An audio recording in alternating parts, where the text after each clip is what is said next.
Hello everyone, it's Irina in here. So, have to tell you something. So today, remember that I told you that we were going to do another Otome game today, and we would kind of finish the demos for the Otome games. Not actually finish, because I still want to bring others from itch.io, but I'm talking about the Steam ones. Well, that game, I am not going to bring it. I'm not going to bring the Steam demo of the one that I was thinking about bringing, and I'm going to tell you why. I've been kind of taking a peek at all of the demos that I'm going to bring a day before. And why is that? It's because of what I told you, which is sometimes they have 10 hours of demo or something, so I just take a peek. I just skip through everything, but it gives me at least an idea of how long it's going to take me just by doing this, I just I'm skip and see, is this going to be something that is going to take me a lot of time or not. And what happened with the one that I was going to bring you was that it had a ton of bad endings. Okay, I was having a really hard time to even trying to understand where the demo would actually end, because I would go from one ending to another ending to another ending to another ending, and you know that I don't want to be bringing those in here, because we are going to get into a situation here where I'm going to get into bad endings, then I need to skip, then another bad ending, and I need to skip, and I don't want that for our streams in here, okay? So the funny thing was that I had this one, and I actually had this one for the Yuri visual novels. And apparently this is one of those that it's a mix, like many others that we've been doing in here with the Otome games, which is you have different types of characters with different types of genders to pursue, and this one has 3 different types of genders, love interests. One of them is they, them. The other is she, and there's another one which is him. So he, him. I thought, well, then let's do this one, and still connect this game demo to the Otome games, and we try to do the guy's route through the demo. Okay, so the name of the game, sorry, it's so hot in here, you have no idea. I'm sweating, it's so early in the morning, I'm sweating. Yeah, it's kind of weird because it's foggy. Do you understand when it's one of those days where you have clouds everywhere, it's foggy, but you're sweating everywhere. It's the humidity of the weather. Do you understand? So it's dying in here. Yeah, just sweaty everywhere. Okay, so another thing is that I had some issues putting this one on the screen, so you are going to see some black spaces in on top and on the bottom. Yeah, because I was having a hard time. Then when I go to the settings, you don't see nothing in there, so it's I'm sorry if this is going to be if you're going to have some moments where the screen is just going to appear to you like something else. I have this issue with certain games. It's there's an incompatibility yeah, with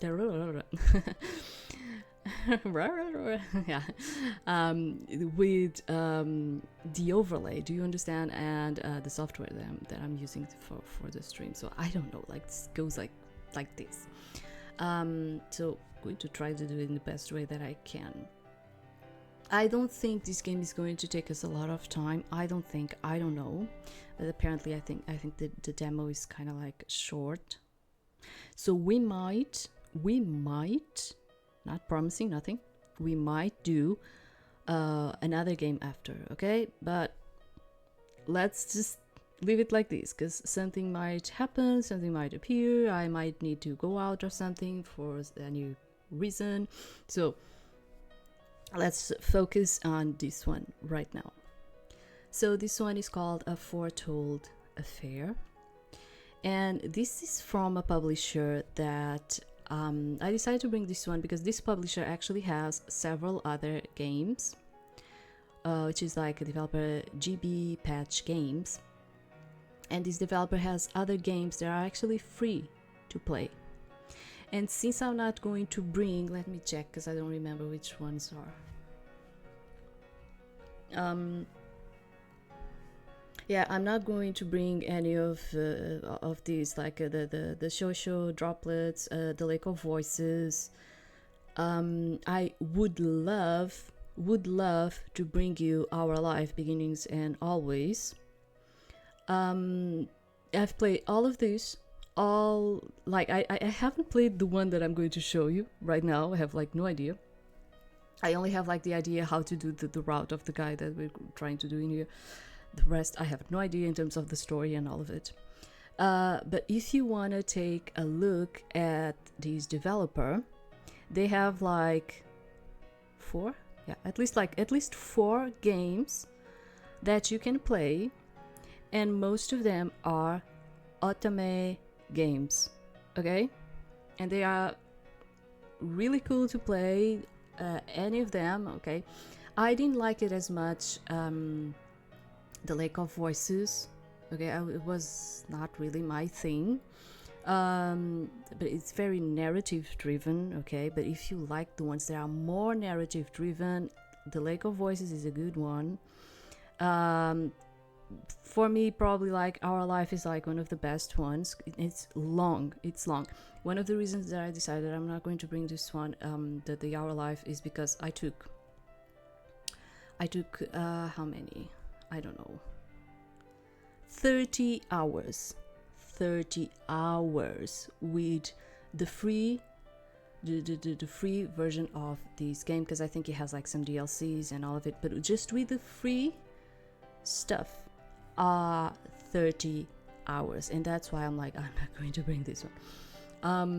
And I already did it. I already actually did it. Like in fact, let me tell you, I did all of these when I used to stream back in some years ago. I did all of them. In fact, yeah, I did them. I did them like this too, like streaming. Yeah. So that's why I was like, I'm not going to do this again. You know, I kind of felt like that. But so if you wanna be playing some free games and having some fun with some of the games that this developer has, you know, you can just search about it. So I'm just going to play this one. This one is a one that you need to pay. Of course, it's not a free to play one. And let me check it. This is from 2017. Okay. And it goes like, let me see it. In this barren world of endless deserts, almost all live their lives upon large fractions of land floating above the surface. Here there are two types of people, normals and abnormals. What? Yeah, let me tell you, I have no idea what I'm going to find in here.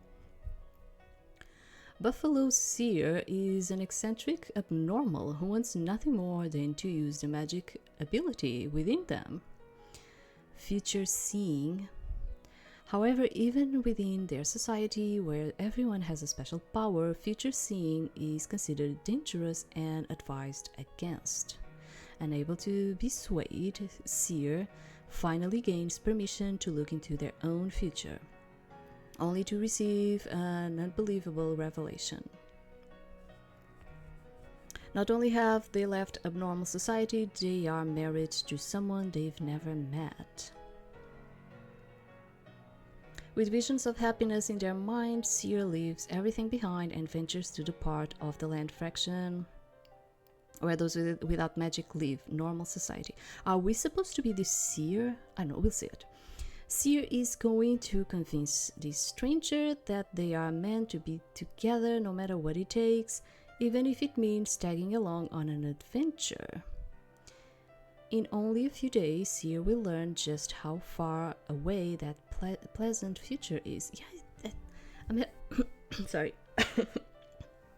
I'm having this sensation. Sorry. I'm having this sensation that we are supposed to be the Seer in here. I don't know. So we have I think it's like 3 people to pursue. And it says that it's partially voiced. It is. I don't know. I didn't heard it. So yeah. Okay. So let's see how this works. And I hope you're not going to get like a situation there with the screen. So let's begin. I'm waiting. Despite the complete blackness of the surroundings, it is rather comfortable in the large silent room. At least I assume it's large considering how it looked from the outside. Spring has just begun to turn to summer, so the weather is ideal. Not yet too hot and few worries of being rained on. I don't have much else to appreciate in this moment. I'm still waiting after all. Well, I'm always waiting. Today is simply a special kind. I'm waiting for something specific, something very specific that I've waited a very long time for. But this must be the end of my waiting. In a few moments, it will all be over. The darkened space is illuminated by a single candle, and I know that they have finally arrived. Welcome, Buffalo Seer. I am pleased to be here. Thank you for granting me this request.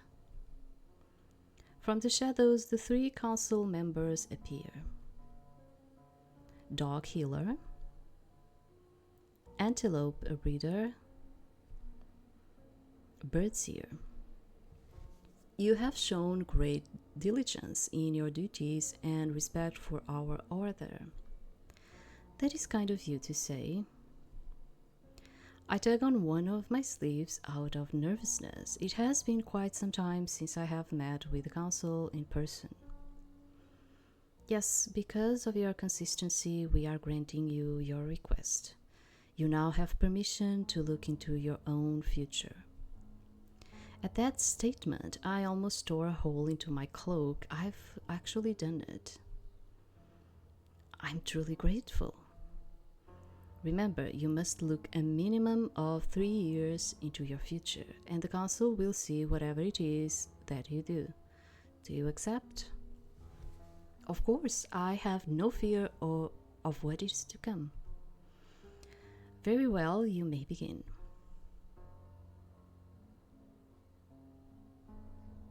All around me, light begins to spread, looking like sunlight filtering through clear water. The sign is mesmerizing, more sacred than ever because, for once, it is my own. Let me just... Okay, so... Within the depths of the unknown, there is light, and there you see. So, like, each one of these is connected to one of the routes. And let me tell you, I know that this last one is the one that is connected to the guy.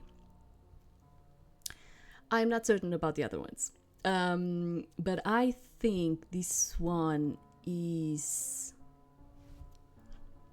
Kia. I think this one is Kia, and the middle one is what? I don't know. What is the name? Piper, maybe? I don't remember the name. Okay, really sorry for that. I don't remember. So, depending on your choosing, you are going to be connected with one of the characters, one of the 3 characters, love interests that you have in here. Now I'm not certain which one is the they and the she. Honestly, I don't. I think this one is the they, the first one, and the middle one is the she. But I'm not certain. Sorry, I'm really sorry. I don't know. I have no idea. I only know that this guy apparently is like the only male in here, and he's the last one. It's the only thing I know because I. And why am I saying this? Because I searched it for this specific situation. Okay.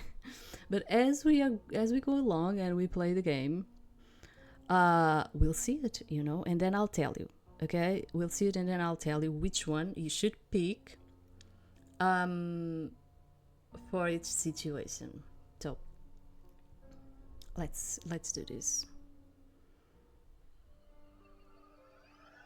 Yeah, because this game, I was actually not going to bring it for the Otome games, but since I said I was going to bring another one, I thought, well, we can at least do the guy's route in this one, okay?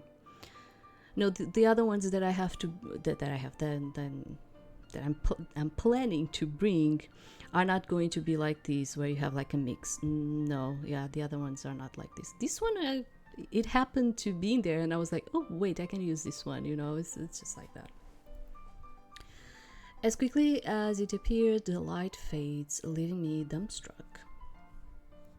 I can't believe it. You all must have seen it as well. Have I made a mistake? Was that truly correct? The council appears once more before me, none of them speaking. Even without seeing their faces, I can tell from their stances that they are somewhat uncomfortable with what we saw here today. You know as well as I that false visions are an impossibility. What we saw today will someday come to be. What will you do now? It seems Antelope Reader also asks questions we all know the answer to. There is only one possibility for me now. With your permission, I wish to leave immediately. The three curtly nod in unison with no hesitation. It is likely for the best. We give you leave. A carrier will be called to send you out of the Whaled Sanctuary. Is there anywhere you wish to be taken specifically? Yes, to the capital city, Mier. Seems more like a French name. Mier. A wise choice. It will be as you request. Dog Healer and Bird Seer fade into the darkness, leaving me alone with Antelope Reader. My mind is racing, it's too much. Buffalo Seer. With a start, I return to the present. Yes, the supplies you will need for your journey are being brought now. After that, you will be sent on your way. I understand. Good. Do not let your vision of the future blind you to present necessities. Many have gone astray and endured undue hardships through such negligence. The society of normals is not meant for us. You will not be welcome there. Remain cautious. So we are the abnormals, and they are the normals. Okay, trying to understand like the society in here, the structure of things in here. I'm not sure what to say, so I remain silent. After a moment, dog and bird reappear. The time has come. All is prepared. Farewell, Buffalo Seer. You will be sorely missed. I give them a slight bow to show my respect. Thank you for your assistance. And thank you as well for your expected cooperation. None of us will speak of what occurred here. It goes without saying. Very well, safe travels. And I do not expect to see you in this sanctuary again. The tone on the last part of the statement makes it clear that is a thinly veiled demand. Rather than a simple statement, I can't keep the smile off my face. We are certainly agreed. I don't know, do I want to check this? Oh, okay. Yeah, sure. I don't think I need that now. Are you still seeing? I need to check. Okay, you are. Okay. Because, I need to check it. I enter the capital city and am underwhelmed. It's smaller than expected and stiflingly hot. The tall brick and metal buildings reflect the heat of the summer sun, making it like an oven. After a minute, I began to notice something strange. There are no people on the street. The entire city appears to be deserted. What is going on here? Did I miss something? I look around the part of the city I was carried to and see shops lining the walls on the one side. All of them are closed up. I'm sure today is no holiday, so what happened?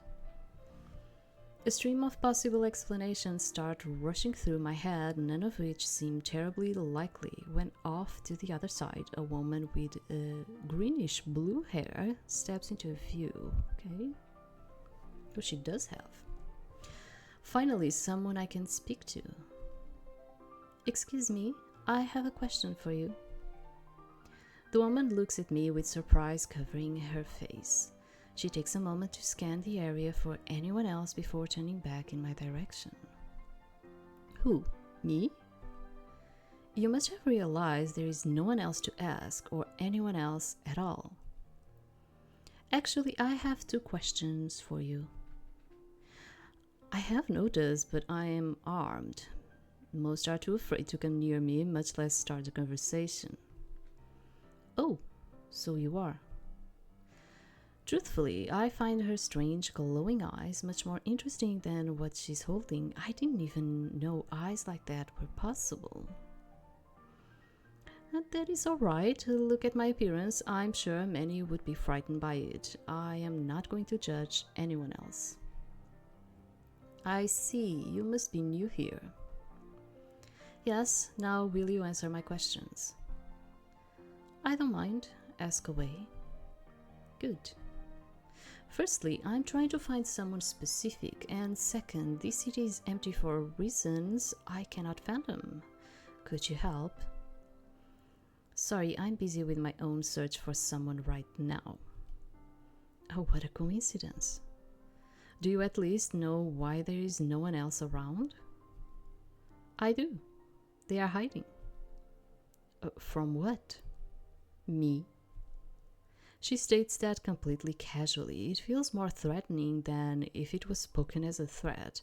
Well, it would have it if I had any reason to feel threatened, that is. You? Why? What are you going to do? She looks off in the distance while a small smirk appears on her face. Nothing, as long as they stay out of my way, and that is exactly why no one is around to get in my way, except for you, of course, and since you're here. The woman abruptly takes a far less casual tone and points her weapon at my head. Maybe you could answer a few questions for me. I'm in a rush and want to know if you've seen who I'm looking for. Actually, I noticed, I'm sorry if you're going to see something there. The sounds are kind of like low. Okay.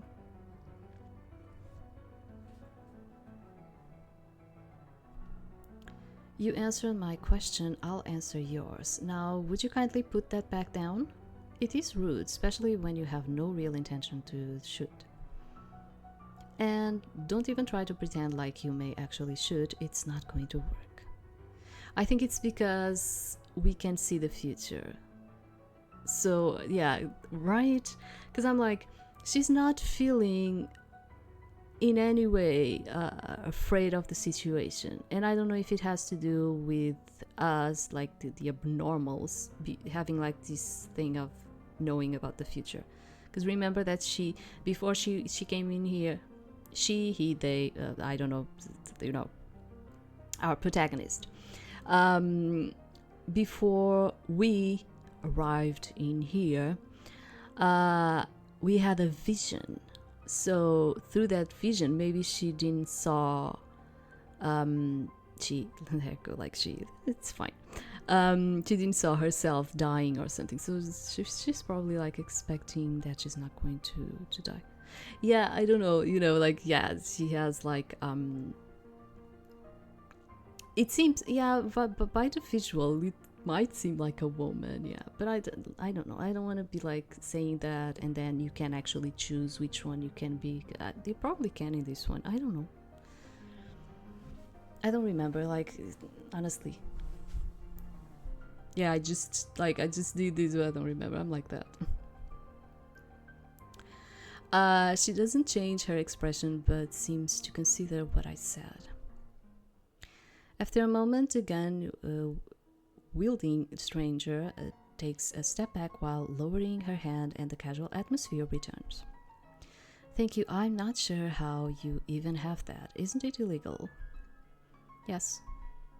And it is also quite illegal to dress like someone from the sanctuary, but you don't seem to mind. That makes me chuckle. I'm glad we are having a nice conversation again. Ah, so you knew. I didn't expect a normal to understand what these clothes meant.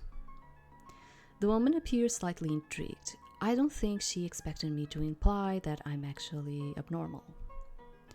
I know a few things, but we are both people with things to do, so tell me what I need to know and we can go our separate ways. Unfortunately, I don't have anything I can say. I've only just arrived in the city myself. You are the first person I've seen. Phew, what a pity. I'm not sure what I did to earn her trust, but she replies with no hesitation. In that case, I must carry on. Good luck in your search. I hope you find who you're looking for. Same to you, stranger. The smirk returns. I always do. With one last curious look at me, the woman disappears down another street. She's got a great attitude, sorry. I don't need to see the future to know she's going to be fine. But still, the only person I've seen today couldn't help me. Why must there be no one else to talk to? Hey, spook. I turn and see another person coming towards me. They slid out of the shadows in a small side street as soon as the glowing-eyed woman walked away. Were they watching our conversation? How unpleasant. Yes. This newcomer is wearing an outfit with a heavy jacket and scarf over their face. It seems I have something in common with this person as well. You shouldn't be complaining about no one being around, don't you know? You can't go around looking like that. If the city wasn't in lockdown, you'd have been arrested in no time. 2 in one day, who recognize my clothes? How bizarre. Or maybe you happened to overhear the conversation I just had. That I did, but it doesn't change the fact that you're breaking the law.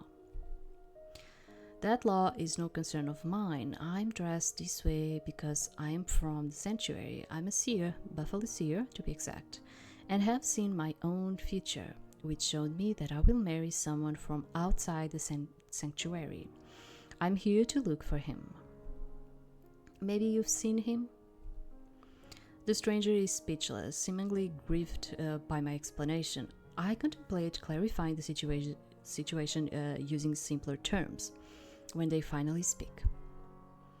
If you can't see the future, why don't you just look to see exactly where and when you're gonna find this guy? All I've seen is a moment from after we were already married, and that is all I will see. I don't want to spoil the surprise of our relationship. They make a face and shake their head in a childish way, immediately causing me to see them in a different light. They are unpleasant, yes, but not for the reason I initially assumed. Work with me here. No, you can work with me to help me find who I'm looking for, though. The stranger acts as though they did not hear me, muttering to themselves. It's somewhat amusing. Now, what do I do? Why did these have to happen today of all times? However, they are quite preoccupied with their own thoughts and not particularly worth waiting for. I suppose I'll just have to keep searching on my own. While that person is lost in thought, I sneak away. Yeah, I think this person is the Kia one, and it's the they, them. I think it's like the first one, okay? And I think this one that I'm just seeing right now, I think it's the second one, and I think it's a she. After walking down the long street, I enter a plaza. It is a little more open than where I was before, and the fountain adds a pleasant touch. In the middle, I see another person. I think to myself that perhaps my luck is changing as I approach. No, we cannot date that first lady that we saw. No, it's not a dateable one. Hello there, stranger. Perhaps you could help me. The woman stares at me with a similar look of surprise as the glowing eye woman. Why are you dressed like someone from the sanctuary? Are you trying to get arrested? How many normals are going to recognize that today? You've met others who knew? Yes, but if you want to ask about that, you can do so later. I have questions for you first. Well, I'm sort of in the middle of something, but if you make it quick, I'll see what I can do. Thank you, I will. You see, my name is Buffalo Seer, and have looked into my own future. In it, I saw that I would be married to a person from outside the sanctuary, and so naturally I left in order to find him.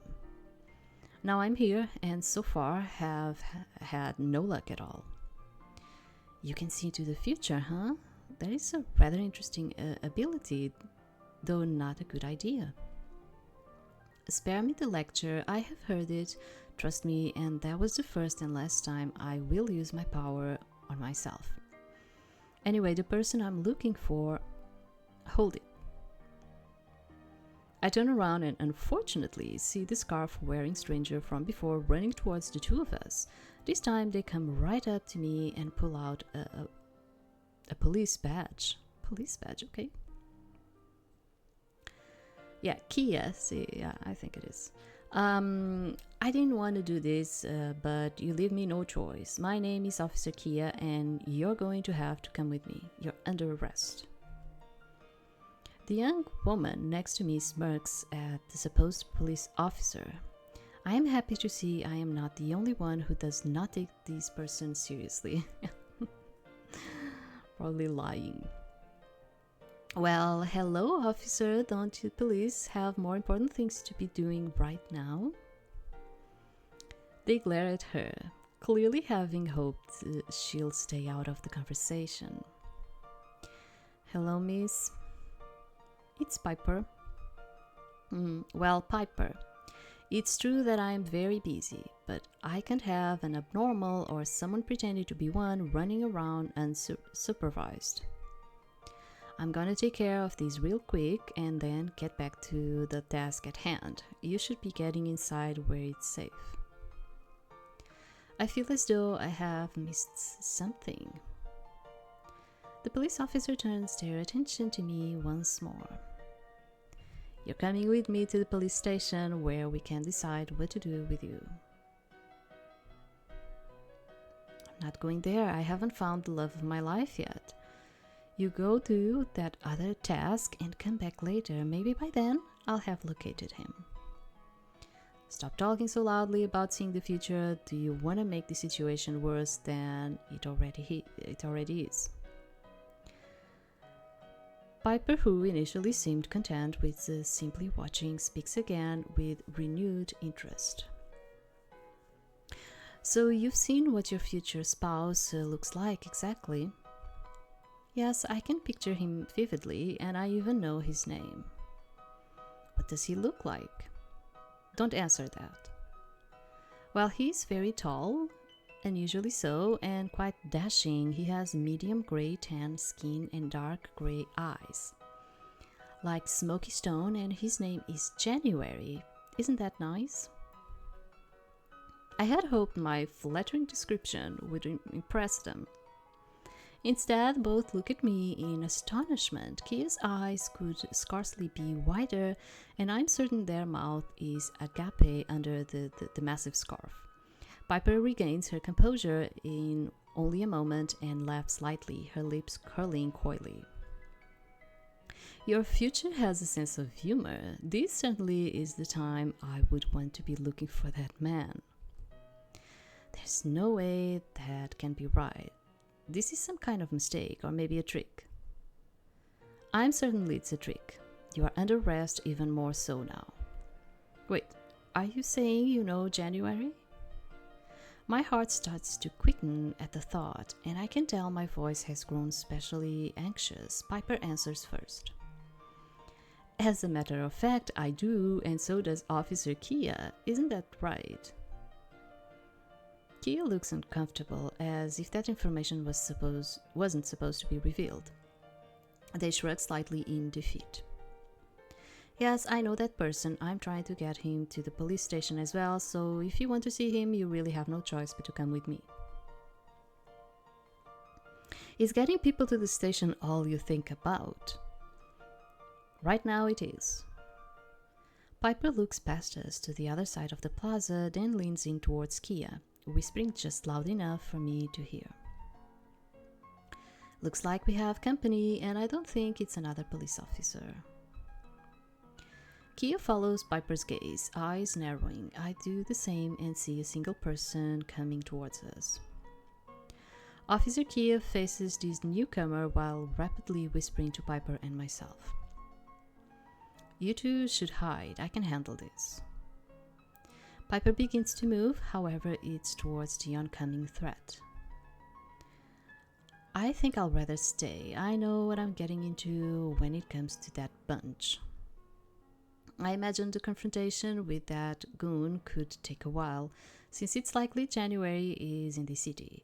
I see no reason to stick around and see how it ends. I quickly turn and dash away from Piper and Kia, going the opposite direction of the thug.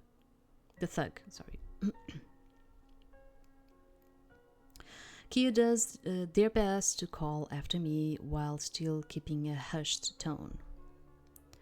Where are you going? Stop!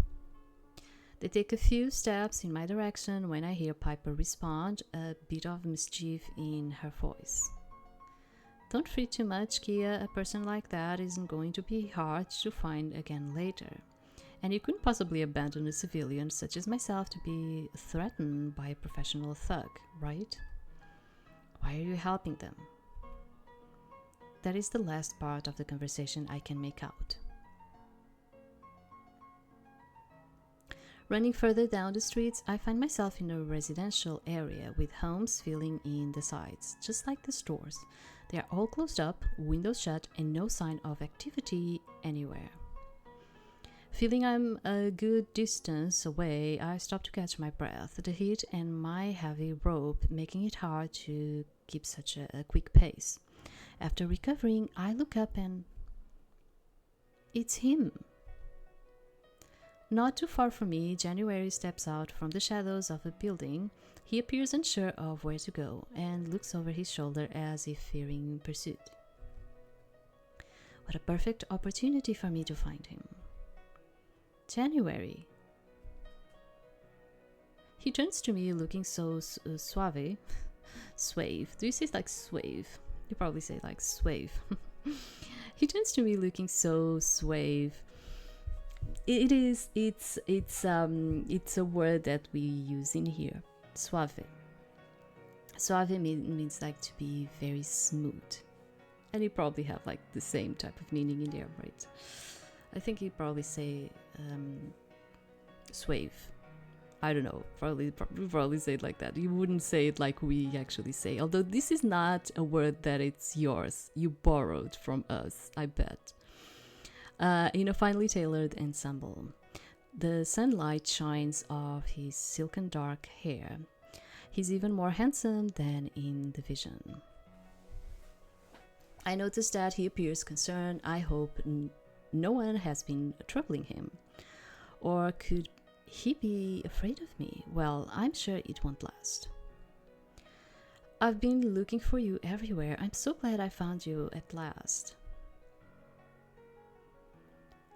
Before I can say more, he actually turns and runs from me. Wait, where are you going? I need to talk to you. We're going to get married, that's all. Try to imagine the situation. I mean, wouldn't you just freak out? You would, wouldn't you? January is moving too fast and I'm forced to chase after him. It's not easy, for his fantastically long legs give him a huge advantage. Still, I manage to catch him in a side alley.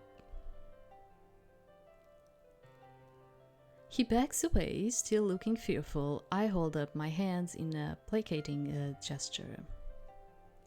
I didn't mean to startle you. Is there something I said that worried you? Yes, you did. Who are you and what do you want from me? His voice remains defensive, so I try to act more disarming. My name is Seer, and I've come from the Whaled Sanctuary to tell you about your future. My future? You are saying you are not normal. Indeed, I have the ability to show other people their future, and I have seen my own. January relaxes somewhat and appears prepared to listen. In my future, I saw that I was meant to be here to meet you. Really, that is very strange. Does that mean you could truly show me my future? Of course. In fact, that's exactly what I want to do. If you will let me, I'd like to show you what happens a few years from now. He seems really pleased, almost eager. This is going well. Oh yes, please do. I am greatly interested. Perfect. Just hold still for a moment and I'll show you. I focus my power upon him, aiming for the same period of time I chose for myself. Light emanates from January's body and after a few moments fades. January opens his eyes, looking at me with so much focus that it's a challenge not to get swept away in his gaze. Well, did you see? What did you think of your future? I can feel my heart racing and my hands shaking. It seems... I tug on the sleeve of my cloak to keep my jittering hand preoccupied. Yes? That in my future I'm going to be married. And he squeezes both his eyes shut and roughly spins the handle of his opera glasses in his hands. And it seems that the person is... His head turns away and his body gets stiffer, but keeps his eyes open a pinch. It's as though he's bracing himself for an attack and curiosity's sake demands he see where it's going to come from. You. I know, I saw the same thing when I looked into my own future. I've come all the way from the Whaled Sanctuary just to find you. Suddenly, and without warning, January reaches out and pulls me towards him, pressing me against his body in a firm embrace. What is happening here? What is happening here? This is wonderful. I can honestly say that I've never been happier to meet anyone more than you, Seer. Really, how grand. I'm happy that you're happy, January. I knew we were meant to be together, but even I didn't imagine things would work out as perfectly as this. His arms remain around me for sadly only a few moments, when it ends as suddenly as it began. January had now pulled away from me, looking serious. Although thrilled to meet you, things are quite dangerous right now. You see, there are bounty hunters currently looking for me. What? That's terrible. Actually, I have someone searching for me too, this police officer who wants me to go to the station because I'm under arrest. I hope I don't see them again. That is also truly awful. It seems we have much in common. That's so true. Look, we also both wear gloves. You're right. Just then, Officer Kia and Piper hurry into the alley, ruining the good mood. Both looked relieved to find us for some reason, and Kia approaches January. I'm glad I found you, Duke January. My name is Officer Kia, and I'll take you to the safety of the police station now. Okay, so Kia is really a police officer, apparently, because for a moment I thought they were just joking about it. And it's funny that they were like doing some accent in there, and they are not doing it anymore. Yeah. So I was prepared to like, okay, I need to do some accent in here, but I don't think so. January looks at me with a questioning look. Is this the officer you were speaking about? Yeah, still harping about the station, I see. Kia looks put out by these remarks. You are too free with information. I'm just doing my job, and that includes dealing with people from the sanctuary. Anyway, both of you need to come with me right away. Kia's right, you know. Bounty hunters are still all over the city. The police station would be the safest place. What do you think, Seer? Why are you asking them? After some thought, I nod. Even though I know nothing bad will occur either way, it makes sense to go as long as we are together. I agree. We will go. We will go with you, officer. God. Why are you listening to them? Ah, you told him, didn't you? Yes, of course I did. And you believe this stranger, Duke? Our business is not your business, officer. It is my business. Speaking of your business, you won't mind if I join you, will you, Kia? I know the police captain and actually wanted to talk with him about what's going on. Kia shakes their head in annoyance, but finally nods. All right, fine. All of you, follow me. We nod, and the four of us begin our march to the police station. I can sense my beautiful future getting closer with every step. The walk through the police station was filled with the scent of smoke, sweat, and oil, not a pleasant experience. He and I stand close together on the far side of the room we've been left in, while the police officer and lady go to talk with the captain. The original plan was to keep us in separate rooms, however, January would not have that. He's my hero. January smiles at me, though still appears nervous. Things will be alright now, won't they? Isn't that what the vision means? Definitely, there's nothing left to worry about. January looks towards the door with a serious expression. I wonder when they'll be back or what they are talking about. I don't really care about that, though I do hope it will take a while. The longer I have to be with you, the better. I agree. If only everyone was as accepting of their future as you are, January. If everyone saw a future as pleasurable as mine, I'm sure they would be. I can feel my face warming under my mask, and I'm actually glad January can see me blush. He's the most charming man I've ever met, a true gentleman. In that case, can I ask you a question? Certainly, go right ahead. Will you marry me? Now January's face flush. You are serious? Of course, I've waited long enough, and I don't want to put it off. January gives me a deeply thoughtful look, then turns away. Like, I'm just like, what's going on here? Why is this like working like this? Like, you know, when you feel like there is no impact unless like the confusion of everything being so well accepted. Do you understand what I'm trying to say? Okay. Is it is it going to be like this, and then like, oh, and they lived happy ever after? Just like in some minutes, right? Yeah. What's wrong?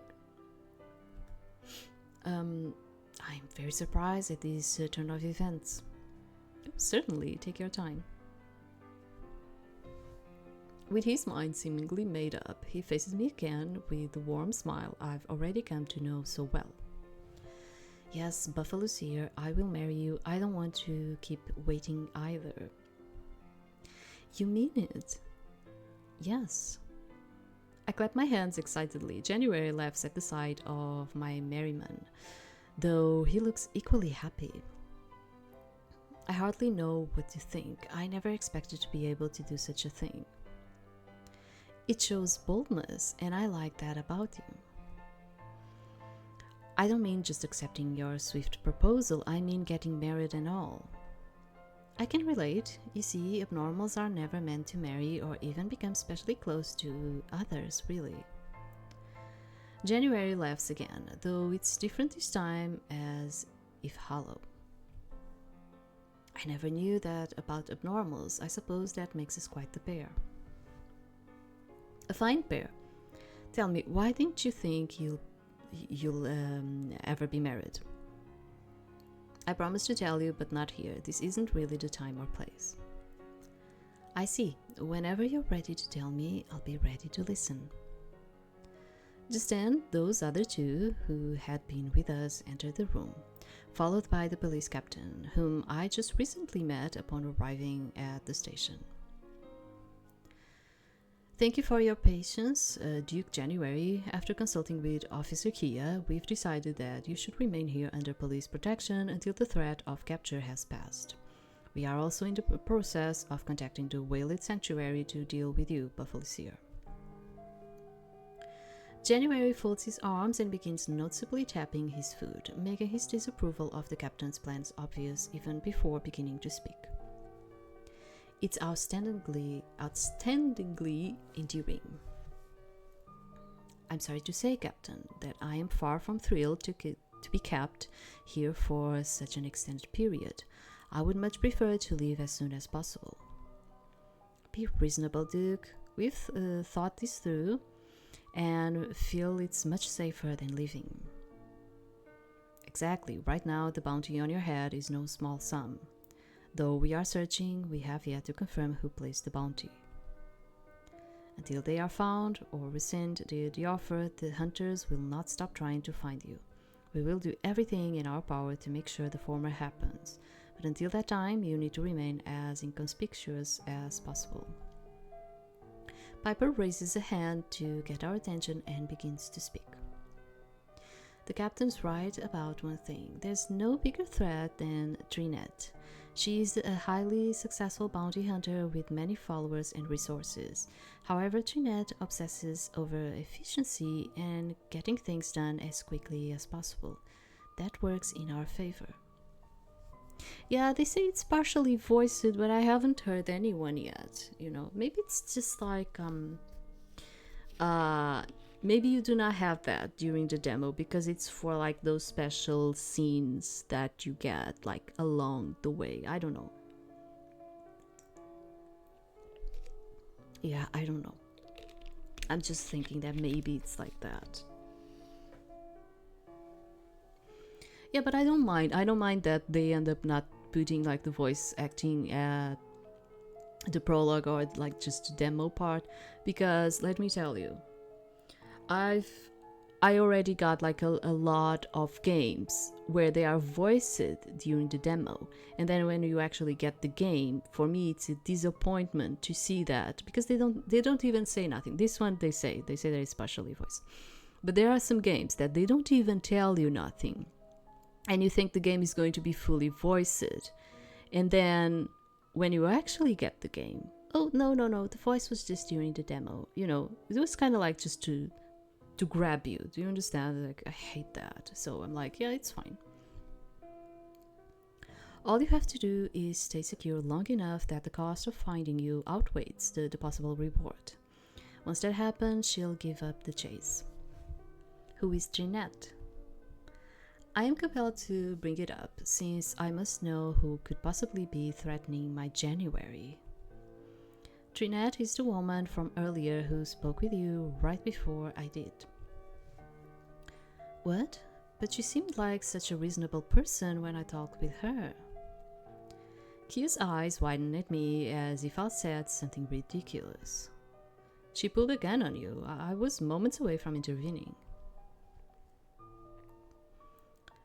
Are you really so blind to possible threats? Can you really blame them? Who would suspect someone of having a real gun in Vespen? Kia scoffs at the idea but doesn't make further comment. Either way, I throw my initial impression aside and place Trinette in a spot of utter hatred in my mind. Anyone who would threaten January belongs there. Excuse me, but how long do you think I'll have to wait? A couple of weeks, maybe a month, if it's an amazing offer. A group can go much longer than that without collecting a reward. Oh. From the tone of his voice, it's clear that is much longer than he was hoping for. I wholeheartedly agree. Come on now, you can tolerate being here for a few weeks. Well, as you all saw, staying in a populated area is no deterrent for Trinette, even the capital. Since that's the case and most of your officers are tied up looking for the one who made the bounty, I don't think it's entirely unreasonable if January stayed elsewhere as long as it's secure.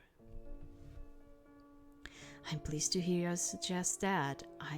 In that case, I would prefer to go back home. It is certainly well protected. Well, yeah, but everyone would go to your home, right, dude? I don't know. Kia shakes their head. Isn't the house you're talking about on the surface? You'll be nothing but a sitting duck down there. I didn't realize your house was off the land fraction, Duke. I side with Kia on this one. If any group knew you went there, it's unlikely you'll complete the trip.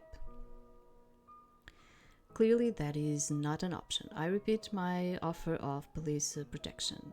If the station is not suited to your liking, we can arrange other accommodations nearby.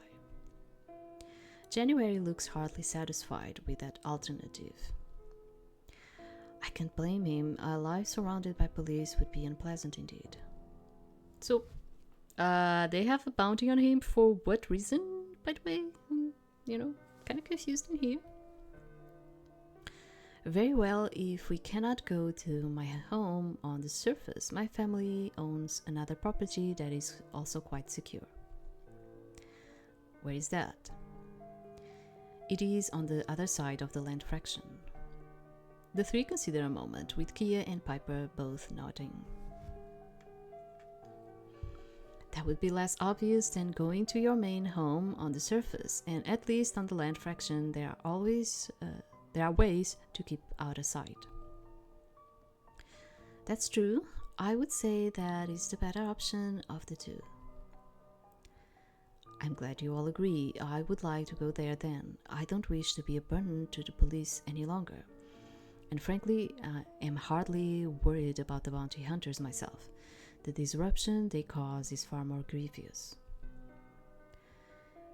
It is the job of the police to take care of the citizenry, so you need never mind inconveniencing us. I would much prefer you remain here. I'm sorry, but I would prefer to leave. As much as I have appreciated your assistance, you cannot rightly compel me to remain. If I wish to leave, that is my decision.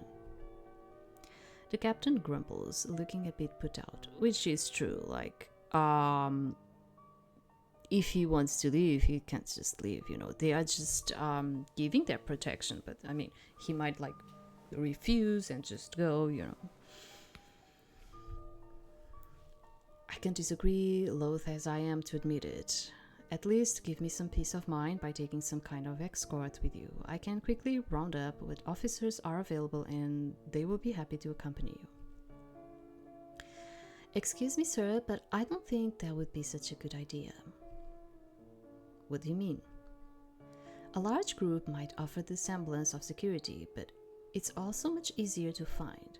Because Trinette is armed, avoiding fights in the first place should be the priority. Not to mention that to cross the land fraction, one has to go through some narrow and unstable places. A large group will be more hindrance than help there. In my opinion, the Duke's best chance is to go with a small group and finish the trip as quickly as possible. She has a point, Captain. Besides, you need more help here to track down the ones who placed the bounty.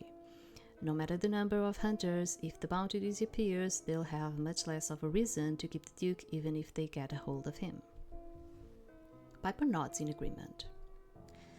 If you like to do more, perhaps you could create a distraction here in the city, giving us a chance to slip out without being noticed, such as some kind of false escort party going in the opposite direction from us. Then have the Duke take a few people and rush to his house as fast as he can. Yes, that sounds thinking. We'll do everything on our end to make an appealing a target as possible. Now, since the group is aiming to be low profile, I will assign Officer Kia to join you. They are here on an undercover assignment anyway, so no citizen will recognize them as a police officer. I understand. Who else will be assigned? It's not much trouble, so I'd like to come. I know the area outside the city well and have the most experience with bounty hunters out of this bunch.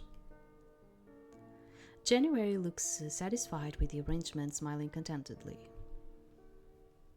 Yes, us four should make a fine traveling party. Piper, Kia, and the captain look at one another in confusion. You want only one more officer? Certainly not. One is enough, I think. I mean that Seer will be joining us. That makes 4. Yes, of course, I'll be coming. No, you will not. We are in the process of contacting the sanctuary and I can't have you out of my sight until then. Contacting them will do no good, Captain. You see, Seer is normal. Seer is normal? What? Almost everyone shows obvious shock at this unexpected revelation. None more than me. Thankfully, my mask hides my expression. The only one who doesn't look surprised is Piper, who merely frowns in consternation. What? Please explain yourself. January gives me a quick look, then faces the captain. Seer is actually one of my bodyguards sent by my family. They are dressed this way to serve as a more enticing target, since an abnormal is likewise a rare sight and worth much to the sanctuary and others. We were separated during the initial attack and Seer ran to try and draw attention away from me. Obviously, it worked. So you see, since Seer is a personal protector, there should be no problem with them accompanying us. Piper can't fully concern her smirk and has to place a hand over her mouth to stifle her laughter. Kia's eyes show outrage. You're saying all that was an act? All eyes turn to me again, and I subtly look at January, who scrumptiously avoids my eye. With a concealed smile, I nod. The Duke is right. The ruse was somewhat complicated, but it did throw off suspicion, as you can all see. January nods and smiles mischievously at me, which makes me feel as though everything I've been through in my life has been worth it. Duke January, such a ruse is far from acceptable. Making the populace believe an abnormal is among us could cause widespread issues. You cannot allow your people to act in such a manner. I do apologize, Captain, but considering the situation that the bounty hunters cause, I hardly consider Seer's disguise unwarranted. Still, I will make sure not to let it happen again. Kia narrows their eyes at both January and me. I don't believe that for a second. The captain looks at them with a shrug. It is rather unorthodox, but not impossible. It is better than the idea that an abnormal came all the way here to Seer. The two lean in and began to whisper. They must not realize my hearing is not so bad as these clothes would make it seem. can't openly accuse him of lying. Even if we're right, the chances of successfully making a case of it is small. So just get them tested. A conclusive test will be a strong enough defense. Excuse me, but are you accusing the Duke January of lying? Both of them look at me uncomfortably for a moment when January speaks up. Since the party has been decided, I would like to leave first thing tomorrow morning. I trust that won't be a problem for you, Captain. I would rather not be delayed just for your unwarranted suspicions. If that doesn't satisfy you, Officer Kia, you are welcome to stay behind. There's no need for that, Duke. I'm sure Officer Kia is more than willing to remain with the group. If you wish to leave tomorrow, that can be arranged. Let's hope Officer Kia can act more respectful then. Otherwise, I will have to insist that they do remain behind in order to preserve the Duke's peace of mind. Kia rolls their eyes, completely not taking me seriously. Not that it bothers me. I'm quite impressed with myself for how well I'm maintaining the charade. Thank you, sir. Since the rest of Seer's things were left behind when we fled the hotel, they will remain dressed as they are until we get back to my house and can change. We don't really have time to get anything else. The captain gives a heavy sigh, but nods. Very well, I can have rooms prepared for you and Seer to sleep here tonight, where would be safe until morning, at least. Sorry. Officer Kia, why don't you return home and prepare? I recommend the same to you, Miss Piper. The two of you can rejoin us here at dawn tomorrow. Thank you for the offer, though I would like Seer to remain with me in the same room. Of course. Hooray! Kia gives me one last leer before departing. Good riddance. Piper smiles at us.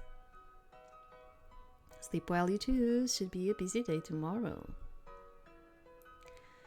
She leaves the room with a little wave of her hand. Please follow me to your room. He nods cordially to January and me, then leaves. Cordially, sorry. I snicker at how well that went, and January smiles slightly before assuming a more serious expression. I'm sure you might imagine, but just to be clear, if anyone tries to speak to you without my presence, do not allow it. Insist that you have nothing to say and cannot leave my side. I must also mention that there are many individuals in this building who could just happen to overhear what other people are saying. Because of that, we should remain from conversations until tomorrow, lest there be any other misunderstandings. Agreed? Right. I nod, catching the extra meaning of misunderstandings. All we have to do is keep up appearances until we're at his house. Then everything will be perfect. Excitement building, I follow January out of the room after the police captain. With the morning on the rise, January and I are once more ushered into the captain's room from the day before. I can't say I enjoyed the police station accommodations, but there was one good thing at least, January. Knowing he was there the moment I awoke the next day was like receiving the vision all over again. I could hardly contain my joy. This is like so out of mind for me. Like, it's like, what is going on in here? Like, it's like everything is being so well accepted. Do you understand? Like, I'm like, what? As soon as the captain steps out, yeah, we don't even have like a scene of her like probably like feeling a bit anxious of like sleeping next to him or something. It's just like, no, everything is fine. Like, the game is like telling us, dudes, everything is fine, just continue. Oh my god. As soon as the captain steps out for a moment, I turn to him and notice his brow is furrowed and he appears nervous. I can even hear him whispering to himself. It's going to be fine. I'm going to make it through this. Are you alright, January? Oh, yes, of course, you showed me that. It's just things have not worked out as I could have expected, that's all. But I shouldn't be worried, right? Indeed. Well, it seems he answered his own question. I'm glad you did worry a lot because I came. I mean, why is that? January pauses and considers my question, and I can't help admiring the dashing figure he cuts when deep in thought. I suppose it's simply a force of habit after all this time. Since you came and showed me the future, I can be more certain of my own safety than ever before. But you see, I was raised to be as cautious as I can be. A light seems to come into his eyes, and he nods with great emphasis. I need to stop this. I am wasting your generosity and a great opportunity to do more with my life. From now on, I will no longer allow hesitation to hinder me. Yes, I will be a participant for once. His little speech seemed direct more towards himself, making me merely an observer.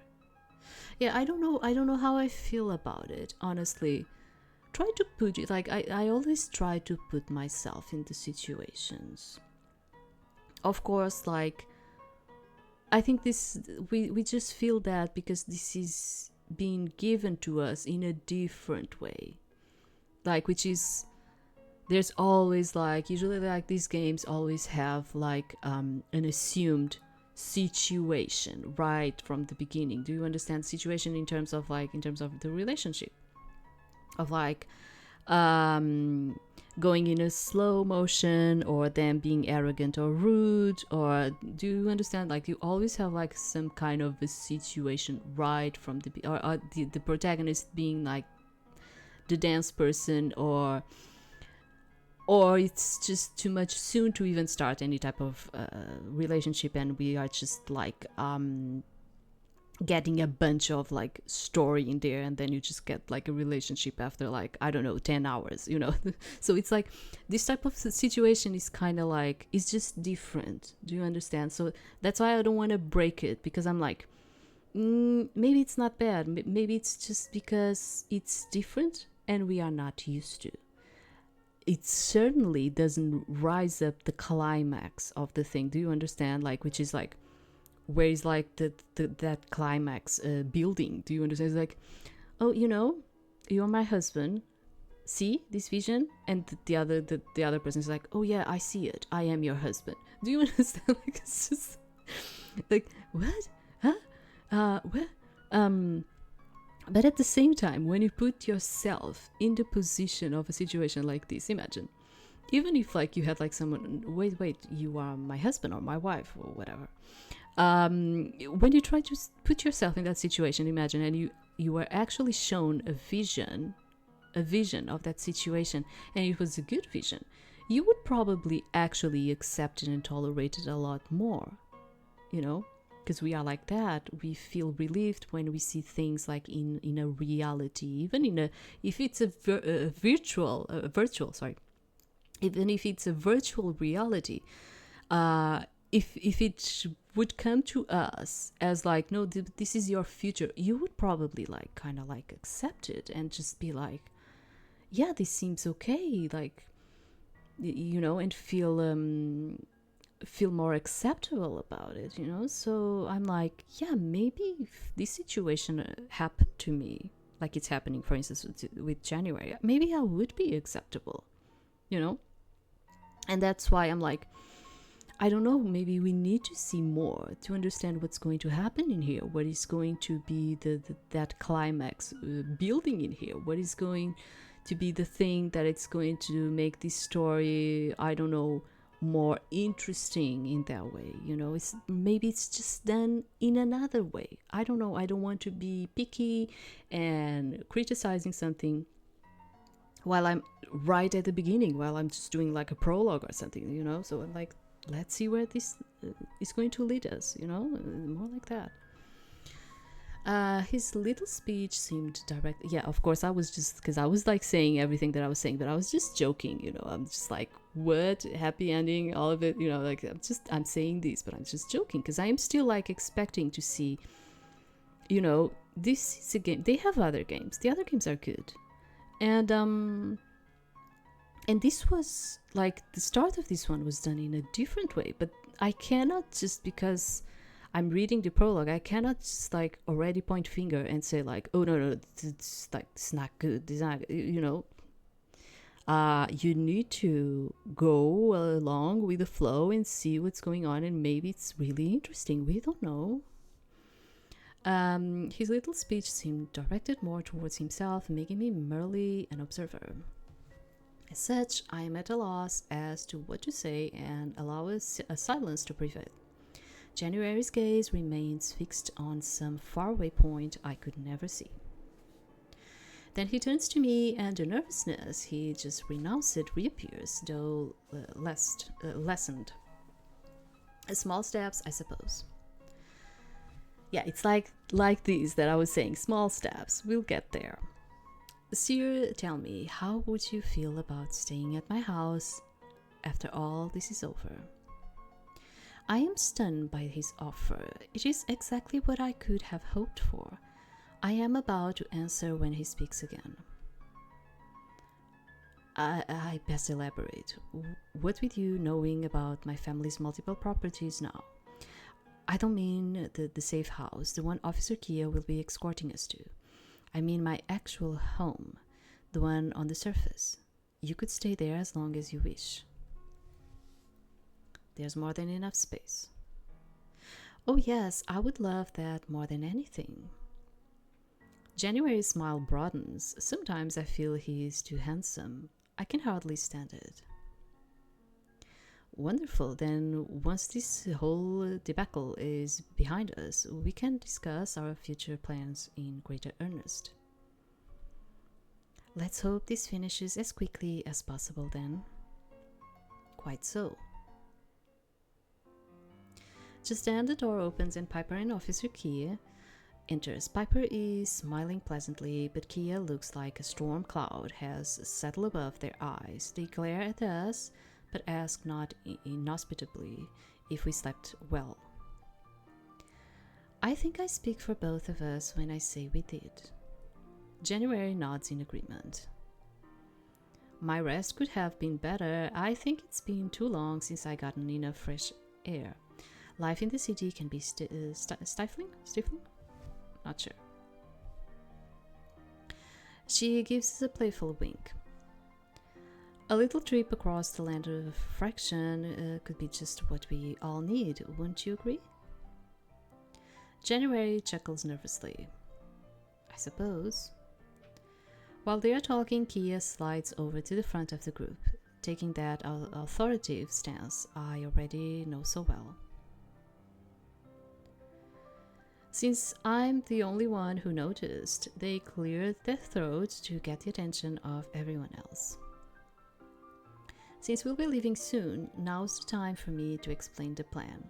Once we leave Mier, I don't know if I should say it more like in a French way or not, we will be following one of the major rivers that cuts through the land fraction. That will be the smoothest route for some distance. We'll push on until it starts to get dark, then look for a suitable place to stop, preferably with some covering. At first light, we'll resume the journey and it all goes well. We should arrive at January's house by evening the second day. At the latest, we will arrive early the next morning. Oh, it's still like a long trip. Kia looks at us as if silently asking if we got the message. We all nod and they continue. Once we leave the city, the police will send out their decoy, hopefully confusing the bounty hunters into thinking they have the Duke with them. Our ride is already prepared for us outside the city limits, stocked with more than enough supplies to last us the trip. It was arranged away from the station to make it seem more like it was simply a normal travelers. We'll be walking through the city using back alleys and side streets to be seen as little as possible. So far, so good? Again, we nod. At least you can all listen. That will be important during the trip. Now, Duke January and his bodyguard will be riding in a steam carriage. Piper will also join you. I will be riding in the front in a gadabout. I do not know this word. I don't know. This one I do not know. Gadabout? Is it? I have no idea what it is. Sorry. Yeah, sometimes it's like that. Most of the times I know the words, I just don't remember the pronunciation. But yeah, sometimes I find some words that I do not know. Both vehicles have a radio that will let us communicate with each other and back to the station as well. However, their range is limited, so once we reach the ruins at about the middle of the land fraction, we'll be too far to reach back here to Mier. Hopefully by that point it won't matter. Not the best equipment for the city police. I used to have radios in my travels that could reach all the way to the surface and still work. Well, most of our good radios are being used for other duties. Those are simply the radios that are attached to those vehicles, and they will be plenty good enough for a 2-day trip. Piper shrugs. I don't mind, I was just saying.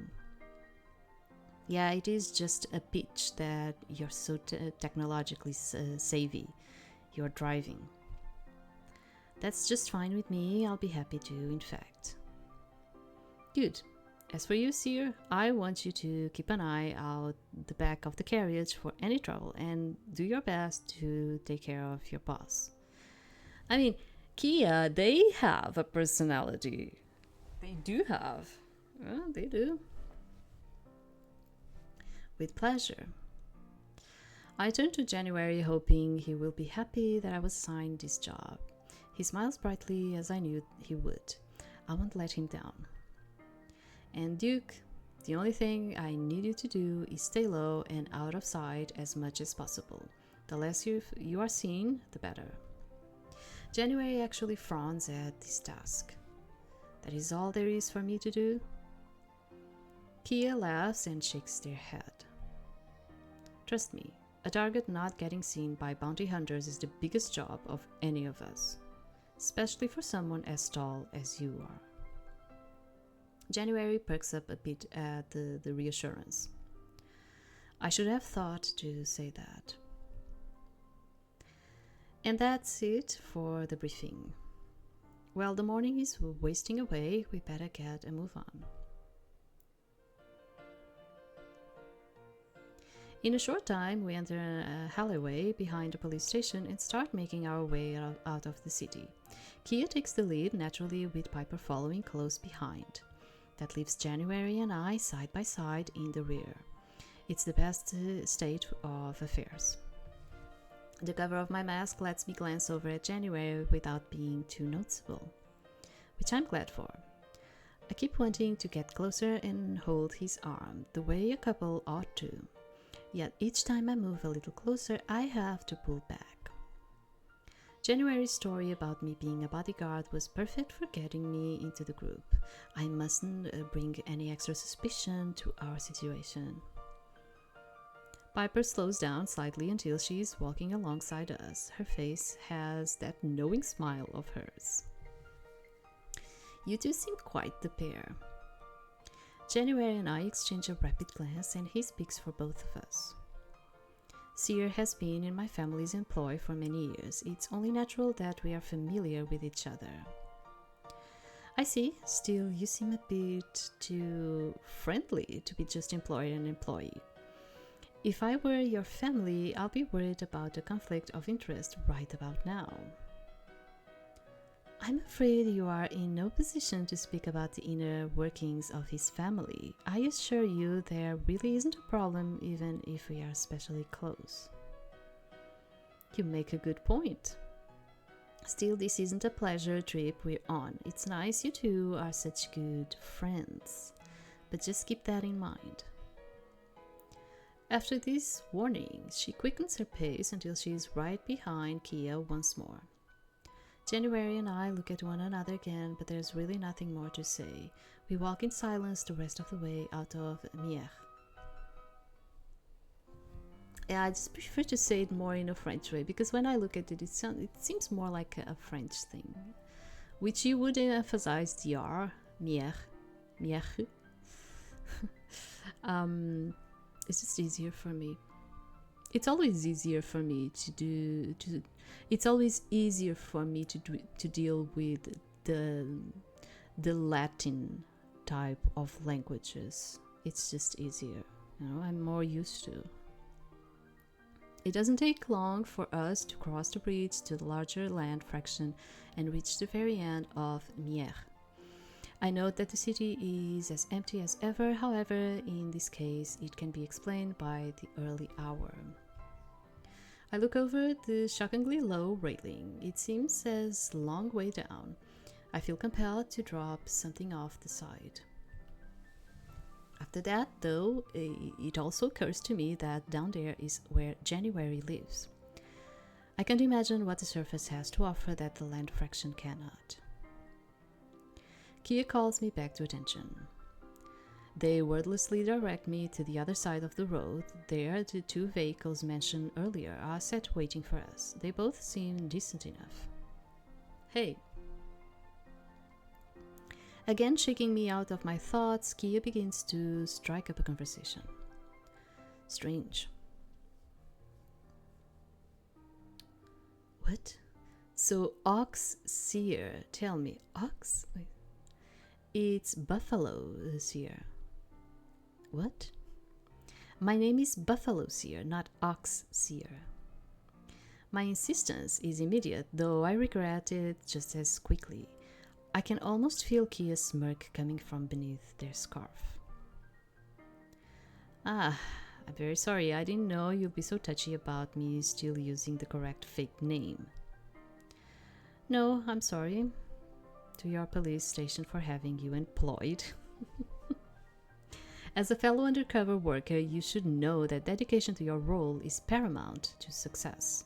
And before you say that I am no longer undercover, I am still in my disguise, so it simply comes naturally, as it should for you as well. To my surprise, Kia actually looks a little impressed. They must not have expected me to stand my ground so strongly. Okay then, Buffalo Seer, since that is just a disguise and you're not really from the Wild Sanctuary, how about we start calling you by your real name? As a fellow undercover worker, I know that I feel much better when I'm able to use my true name. I can't argue the point, and I'm forced to think of something.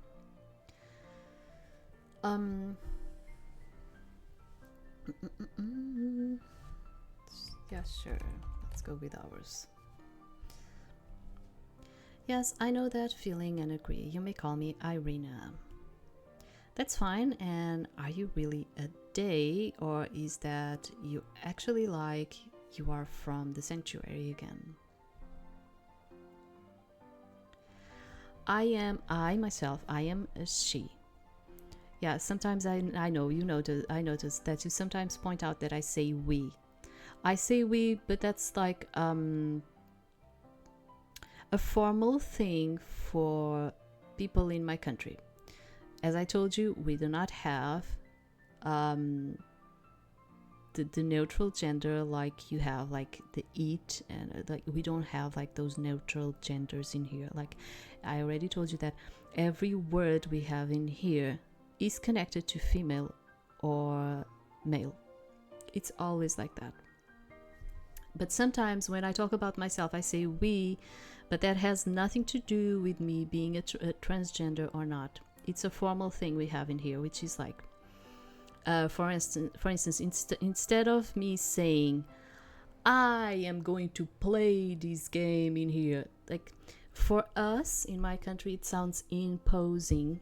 So we say, we are going to play, which means that me with you are going to play this. Do you understand? If I say I am going to, which is, it's me, I am the one that is playing. but it sounds imposing. So in my country, when it's like that, we say we. So when we are like with other people, we prefer to say we. It's not as imposing. So we say, we are going to play this game together with you. Okay? But it's I'm not a transgender. I identify myself as a female. I am she. But yes, you are going to hear me saying we sometimes. It's when I want to say I, but I don't want to be imposing. You will not understand it because it's a cultural thing in my country. When we are trying to not be imposing with the other person, we say we. I'm a she actually. All right, got it. It's settled then, I'll inform the others. You mean you'll inform Piper? Of course, January already knows. Of course. Hey, maybe I should ask him right now what your name is. He could tell me that, right? He could, but he won't. There is a strict rule that says he's forbidden from calling me by my real name while I'm undercover, unless I specifically say it is okay. If you insist it be done immediately, I could go explain to him that it is acceptable to use my real name, Irina, and then he will come over and do so. Forget it, yeah. Like they have like that type of like personality, like, which is good. Like, yeah, Kia has like that type of personality, which is good. Yeah, the very cautious type, yeah, normal. Then I'll be going to the carriage now. Piper, January, and I all begin to head towards the carriage we will be riding in, when Kia calls for us to wait another moment. We all gather together once more, waiting on Kia. Can whatever you are about to say be done over radio? We don't want to attract attention. No, this will be quick. Now, I'm sure you've all figured out how I feel about this situation. But I am going to do my best to put that aside. How good of you. I'm not finished. Then go on. Kia takes a quick moment to sigh before continuing. Because we have something important to do here, I'm gonna do something I'll rather not do and makes us a temporary task force. Interesting, how do we do that? One of you needs to hold out your hand, palm facing down, with your fingers straight out. That seems simple enough. I do as they described without hesitation. Kia looks pleased they got a volunteer so easily.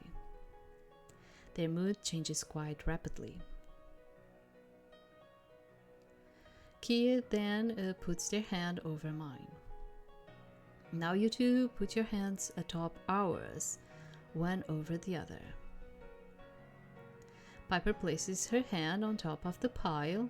January does nothing but look at each of us uncertainly. It's alright, Duke, you count as a member, come on. Yes, January, do it, remember what you said. His face shows he recalls his promise from this morning. With renewed energy, he places his hand on the very top. Good, then so long as we are together, we will each do whatever we can to ensure that Duke January arrives at his home safely. No matter the risks to ourselves, we will do everything we can to ensure the success of the mission. Do you all accept? In unison, we all say yes. Since we are all in agreement, I declare the four of us to be part of a special temporary task force. And that's it. You can take your hands back now. Kia has no talent for ending a speech. As we pull back, I look at them with a bit of interest. Does this mean I can arrest people now if they are a threat to completing our mission? No, if anyone needs arresting, you just tell me about it. Got it? That's disappointing. Kia notices my slumping shoulders and includes an addendum to their last statement. Look, if you want to warn people that they could potentially be arrested if they don't stop getting in the way, that would probably be okay. It's kind of the same thing. Indeed, close enough for me. I like this sense of power. We best get in the carriage, no need to attract any more attention. We all agree and once again head towards the vehicle. Wait a moment, Irina. I slow down and look at Kia. January also stops, looking between me and Kia with some concern. However, Piper gives January a gentle nudge and smile, and he reluctantly heads on with her. Once they were in the carriage, Kia began speaking in a low tone to me. For this mission to work, I'm going to operate under the assumption that the story you and January told us at the police station is true. But I wanted to give you one last chance to come clean and tell me the whole truth. If it just so happens to be different from that tale, have you anything to say? I look at the carriage, then back at Kia. I shrug. I want to go with January and be on the team. Is that all you have to say for yourself? Yes. With a heavy sigh, Kia shakes their head.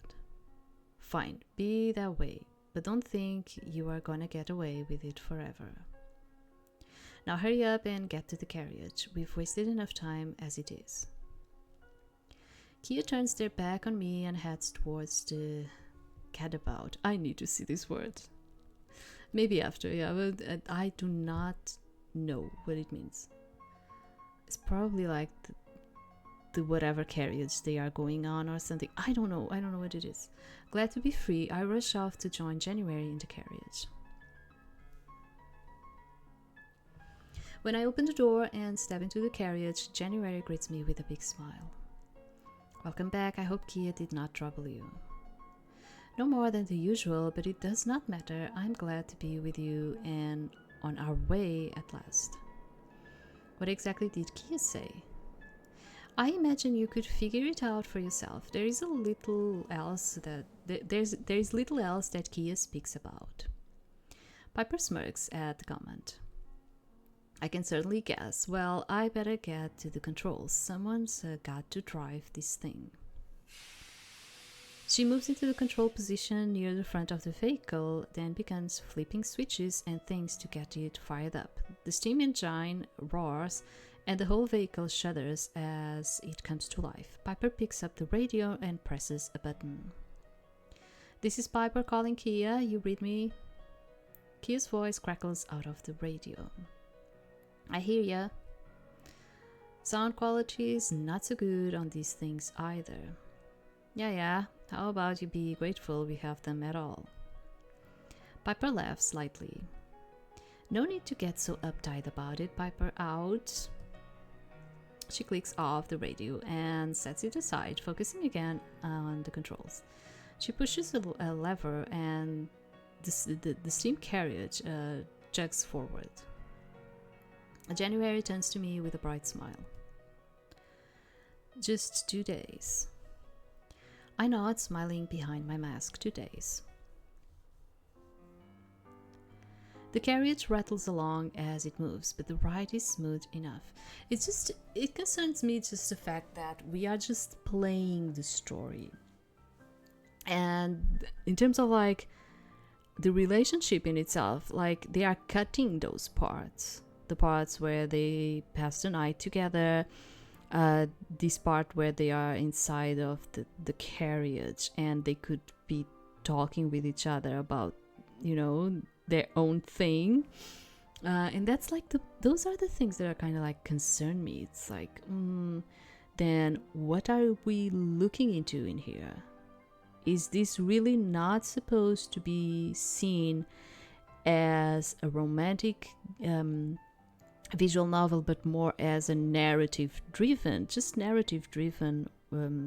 game? It's just that it's kind of like, and I'm finding it weird because all of their games are very drawn into like the romance and relationships, so I'm like, and interactions especially, so I'm like, I don't know, it feels different. So the carriage rattles along as it moves, but the ride is smooth enough. Despite it being the peak of the afternoon, it is rather dark inside the passenger compartment. We must keep the windows covered at all times on the off chance anyone is around, which is perfectly fine with me. I already have a flawless view. In the control area, I notice Piper reach for the radio speaker again as she begins talking to the other person who is unfortunately on this trip. Unfortunately, oh my god. So Kia, how do you want to use these radios? Should we leave them on all the time or turn them on only when we need to talk with you? I wouldn't want to distract you with our conversations. Yeah, I haven't used one of those for a really long time.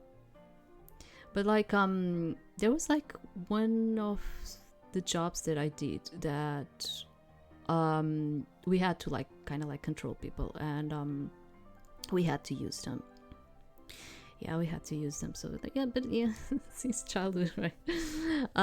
Yeah, for most people it's like since childhood, but you still have like some works where you still need to use them, like in security, or sometimes even in grocery store. Yeah, sometimes even in grocery store you still use them to talk with people.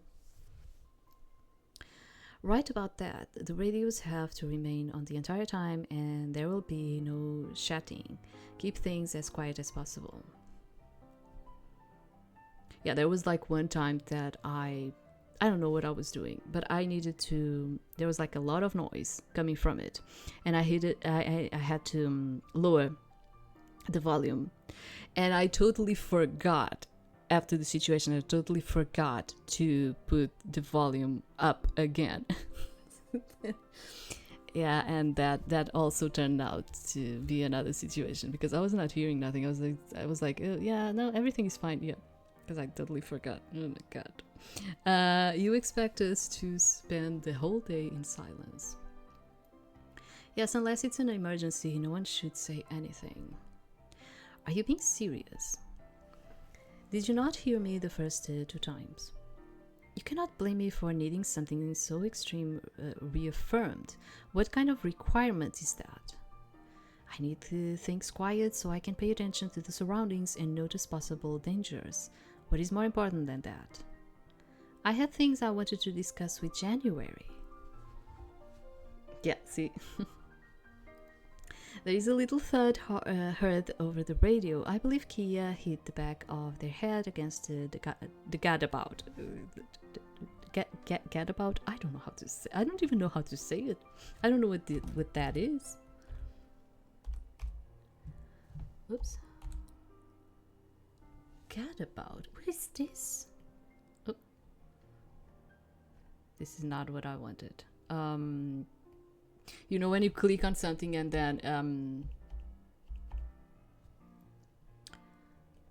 then Google just goes to another thing. Yeah, that's it. Get around to travel or move restlessly from one place to another just to have fun. Is it like that? I don't know. I don't think I've ever even heard it. That's why I'm like, what? What is this? But it's probably very common for you. Like, you're probably like, why are you having like an issue with this type of word? Yeah. But it's not common for me. I'm like, what are we talking about? There is a little thud heard over the radio. I believe Kia hit the back of their head against the gadabout. They truly need to learn how to be happy for others, because in here against the gadabout, it doesn't seem just what they are saying in here in the dictionary in there. It seems more like it's an object or something, doesn't it? I don't know. It doesn't seem like some kind of a verb or something. Do you understand? It seems more like it's a thing. So I'm not getting the idea. As did I. It does seem rather onerous, Officer Kia. If the radio on our side is off, you'll have all the silence you need. We can simply turn the radio back on if we ever need to get in touch. You've got the rest of your lives to have conversations. Radio on, mouths off, starting now. Yes, she has like a personality. Oh, I get embarrassed in here all the time. I'm fine with it. I am the person that goes with the flow, honestly. So, like getting embarrassed in here is like my thing. It's like I'm fine with it. I dig my fingers into the lining of my seat and glare vehemently at the radio speaker. I'm so upset it matters not at all that it is an entirely useless endeavor. And Kia is not only somewhere else, but they wouldn't be able to notice my look even if they were in the carriage, considering I always wear a mask. Yeah, sometimes I don't feel that comfortable with the font too, to be honest. And I think sometimes it doesn't come as fluid. In fact, in most of the games that we play in here, sometimes I feel like it doesn't come as fluid because of the font. It's not like sometimes it's isn't the type of font that really gets me reading and talking in the best way. It is the thought that counts, as they say. I understand. We'll be very, very quiet. Piper makes a casual motion that causes January to gasp. He then starts to chuckle softly. What happened? She turned the radio off. What? I am genuinely taken aback. Why would you do that? Not that I have an issue with it, of course. Like you said, it was extreme. Oh, all right. This is nice, but won't Kia know you shut it off? Piper takes her hands off the controls for a moment to face us directly. Actually, no, this model doesn't have an indicator showing whether the other end is on or off. Since theirs is presumably still on, we'll be able to hear Kia and can turn it back on to respond when needed. But for now, they won't be able to hear us. Yeah, so remember that I was telling you about like lowering. You don't have to turn it off, but you can lower. And when someone is speaking, you have like these little light in there telling you that there's like information passing by. Yeah. So they could totally do that, yeah. So you don't mind us having a conversation? Certainly not, though I may have to interrupt every now and again. We should turn the speaker back on periodically for one of us to cough or something, just so Kia doesn't get suspicious. I approve of your way of thinking. Indeed, very cunning of you, Piper. Don't give me too much credit yet. I didn't do it just for fun and games. There's something important we need to discuss, and it's for the best to keep Kia out of that loop, if you understand me. January and I exchange glances, and it is evident we both know what Piper is talking about. Piper turns back to the road ahead but continues to address us. So Duke, why did you cover for Seer? Seer is certainly abnormal. That outfit is too authentic to be otherwise, and their actions betray them even more than their clothes. We are going to be working together for a little while, so I feel it's important, I know. January smiles confidently, unperturbed by the question. That's simple. Seer and I are to be married. I saw it for myself, and in fact, we are already engaged. It may not have been entirely legal, but what type of person would have stood there and let their loved one be taken away? I nod enthusiastically, beaming at January. That's right.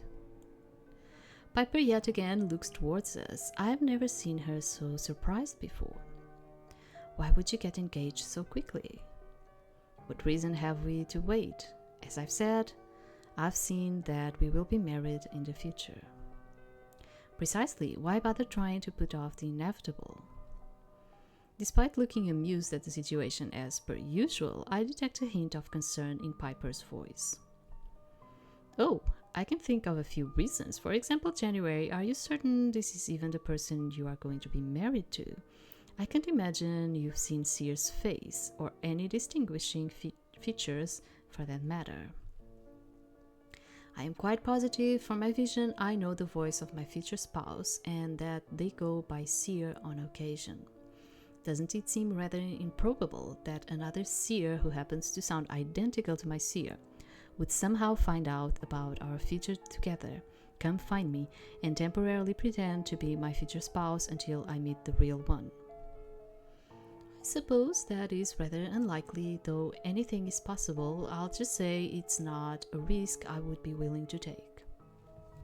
Yeah, having in count Kia's personality and what Piper is saying in here, if we had gone through their routes, they would not have been accepting as this guy is being accepting of like this situation, right? Maybe that's why I'm feeling like it's so awkward. Maybe with them it would have been totally different. I don't know. Well, nothing to do about it now. Thank you for understanding. Is there anything else? January's patience is truly remarkable. I don't know how he puts up with such uncalled for questions. That's fine for now. I'll let you know. Fine, now I have a question of my own. You are not going to bring this confession up with anyone else, are you? I imagine Kia doesn't need convincing to believe you are abnormal. That doesn't answer my question. I don't see why I would need that. January looks wary over her glib reply, though he doesn't point it out. Well, thank you, Piper, again. Why should I believe you? It is a little late to be suspicious of me, don't you think? However, I only asked to have a better understanding of what I was dealing with on this trip. If we come to a point where what I hear here is relevant, I'll mention it. Other than that, who am I to interrupt your happy future together? Do you truly mean that? I mean it.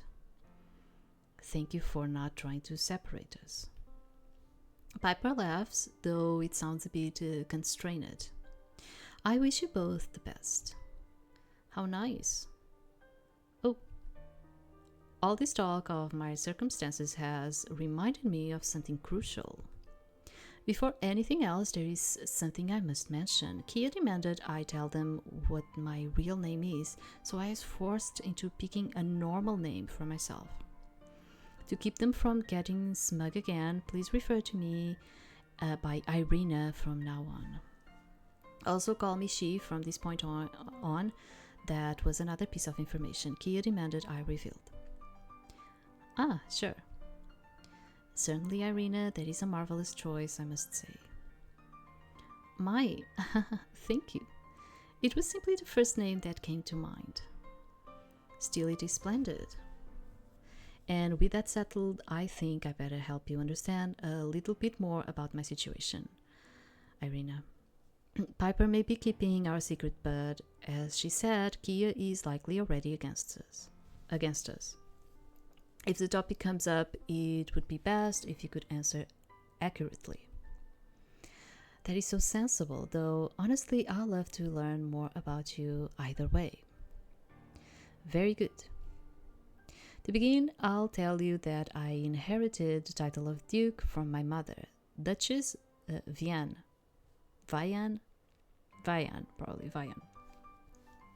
as the oldest and only child of the last person to hold the title. I gained it when she passed away 2 years ago. I'm sorry to hear that, January. It must have been hard for you. The corners of January's mouth drop down, and he slowly nods. But that is behind us now. In any case, the reason I was in Mier yesterday was to meet with the mayor. Why that is irrelevant. You don't need to say anything about it if asked. Otherwise, I spend all my time at my family's home on the surface. And I suppose that is about the whole of it. There isn't much else in my life worth noting. Yeah, there is. I need to understand, why is there a freaking bounty hunter? There are several bounty hunters after your head. What happened? Thank you very much for explaining all that to me. I'll be sure to keep it in mind and to continue acting as best I can as a bodyguard. I'm sure you will do wonderfully, and I will do what I can to divert attention away from you as well, so that you aren't forced to answer questions you aren't prepared for. You are so thoughtful and caring. It's the least I can do. More impressive is the way you are putting up with all of this. It must be difficult dealing with so many changes so rapidly. I don't know, like, they are just putting him as like such an understanding person and accepting everything, and you know, girls, men are not like that. Right? They're not like that. Especially with us, women, they're not like that. In some ways it is, however, it is overall a major improvement to my previous life. And I'm certain I'll be able to manage normal society soon enough. After all, you'll be there to help me. Of course, I'll be there for anything that you need. I wish there was more I could do in return. Being with me is far more than enough. Oh my god, why is this going like this? We all know that it's not like this in real life. We know it's not like this. Oh, January, I feel the same. Piper clears her throat conspicuously, drawing our attention. That didn't seem like it was going to end soon, and it's been a while, so I was thinking we should switch the radio back on for a bit. January and I instantly cease speaking and nod wordlessly. Piper then flips the switch, turning the radio back on. We continue in an awkward stillness for a couple of minutes, going out of our way to make a few noises, such as shuffling or coughing. I even throw in a dissatisfied side for authenticity. Oh, it's not coming. Sometimes they do not come. And the most funny thing is like 5 minutes after it comes naturally. It's just sometimes it's like that. It doesn't come. What was the other one that I was like, I tried and it was not coming. 5 minutes after, I was just saying it. I don't know why. Sometimes it's like that. I don't know. The radio is then switched back off, but it happens with my own language too. Like, you know, sometimes you're trying to say a word and it's like it's not coming. It's like rolling. It's not coming. That was not a very long time. Will it be enough? I agree. Is there a reason you care so little about following the orders of the police, or is a lack of respect for the law more common in your society than I had assumed? Piper laughs slightly at our concern. You could say I have a reason. Key is simply being difficult. I see no reason we must have our end of the radio on indefinitely. I'll wager they are worried about what we'll say behind their back, or perhaps they feel as though it's only fair that we remain in silence since they have to. Either way, it's not a horrible thing if we talk amongst ourselves. Well then, what shall we discuss next? Whatever you two want. I see. Will you be joining our discussion? I hope not. We also have a personality. We also do. Only if I've got something to say. Don't feel obligated to include me. Good. I'm not sure I am capable of ignoring someone in the room like that. My dear January is such a sweetheart. Alright then, I don't have an opinion on the topic, so you'll still have to pick. What do you two have in mind? If I could decide, I would most likely to talk about Irina. I like to talk about you, January. What's going on in here? Please. How should we choose? Why don't we talk about Irina? The Duke told us some about himself earlier. Would that be alright, Irina? Of course, I don't mind that at all. It's settled. Indeed, is there anything you'd like to know? January's eyes then cloud over and he looks away from me. What's wrong? Well, you see, I have a question I've thought of asking, but I am not certain of its propriety. Ask me anything. There's nothing I'll wish to keep from you. He continues to look at me with that heart-wrenching expression for a few moments before finally breaking the silence. I wondered, did you ever wish that you lived in normal society instead? Oh, truthfully, not until I saw my own future. Normal society had no appeal before then, no offense intended.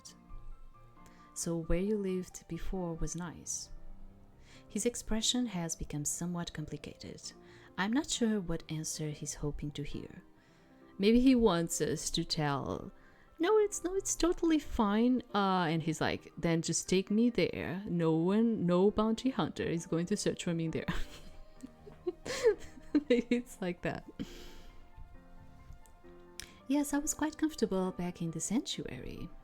I'm glad. Suddenly it strikes me that we're likely going to have meals together. I hadn't thought about that. Earlier, while we were at the station, January insisted we stay in our room and not interact with the police until the others arrived.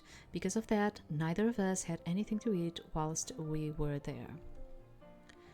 Not that I minded, he was only being concerned for me. Besides, I've been far too excited to notice any hunger pains.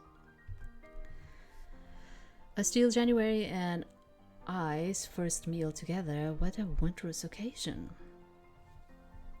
So do normals have meals together? I've never eaten with someone else before. Let's start with do normals have meals together? Oh well, it depends. I can tell both January and Piper are surprised by the sudden change in topic, however I simply continued on. What does it depend on? The person, I suppose. I see. Do you eat with others, January? Yes, for almost every meal I prefer it that way. Fascinating. Could you tell me more about meals in your house? Of course, if that's what you like, preparing meals is a shared responsibility. Almost everyone has a turn at taking part. You don't have a private chef? No, bringing someone to the surface just to do the cooking would be a bit superfluous. So, he's caring, he's a gentleman, he's understanding, he knows how to cook. What? How silly of me not to realize that's overdoing it. Let him continue. You were saying, January? So not everyone has the same amount of cooking prowess. Meals can get rather interesting on certain people's turns. That sounds very fun, I think. Do you cook? I don't have as much time to do it as I used to, but yes, I cook. I'm not terribly impressive, though I wouldn't say I'm bad either. Amazing. You must tell me about the times you prepared dinner. Certainly. We go on with this for some distance, with Piper occasionally interrupting us to turn the radio on. It makes for a very pleasurable ride. After a while, I began to actually feel hungry. It's hard to tell the time in this confined carriage, so I haven't the slightest idea when we should have a meal. Piper, could you turn the radio on and ask Kia about meals? I want to know when we will get to eat. Not a bad idea, especially after that last conversation. She brings her finger to the switch. Act natural. Hey Kia, I just thought of something. What are we doing about meals? There is a slight crackle before the voice on the other end comes through. The rations are stored in the passengers' area of the carriage. Eat whatever you want. Good to know, though I wouldn't be that liberal with our supplies. We may have more than needed, but it's still the only food we have out here. Right. Forget what I said about eating whatever you want. There are gonna be limits. Are you going to eat with us then, Officer Kia? I'll eat when we stop for the evening. We have to keep moving for now. In that case, we are going to have lunch. Fine, just do it quietly. I don't want all that noise to distract you. Maybe we should turn the radios off while we eat? The radios stay on. Alright, I was just checking. Piper quickly flips the radio off and turns to us. I'll be keeping these on for now. As soon as we are finished, I'll turn it off again. Sound good? January and I both nod, and Piper swiftly hits the switch. Kia can be so difficult.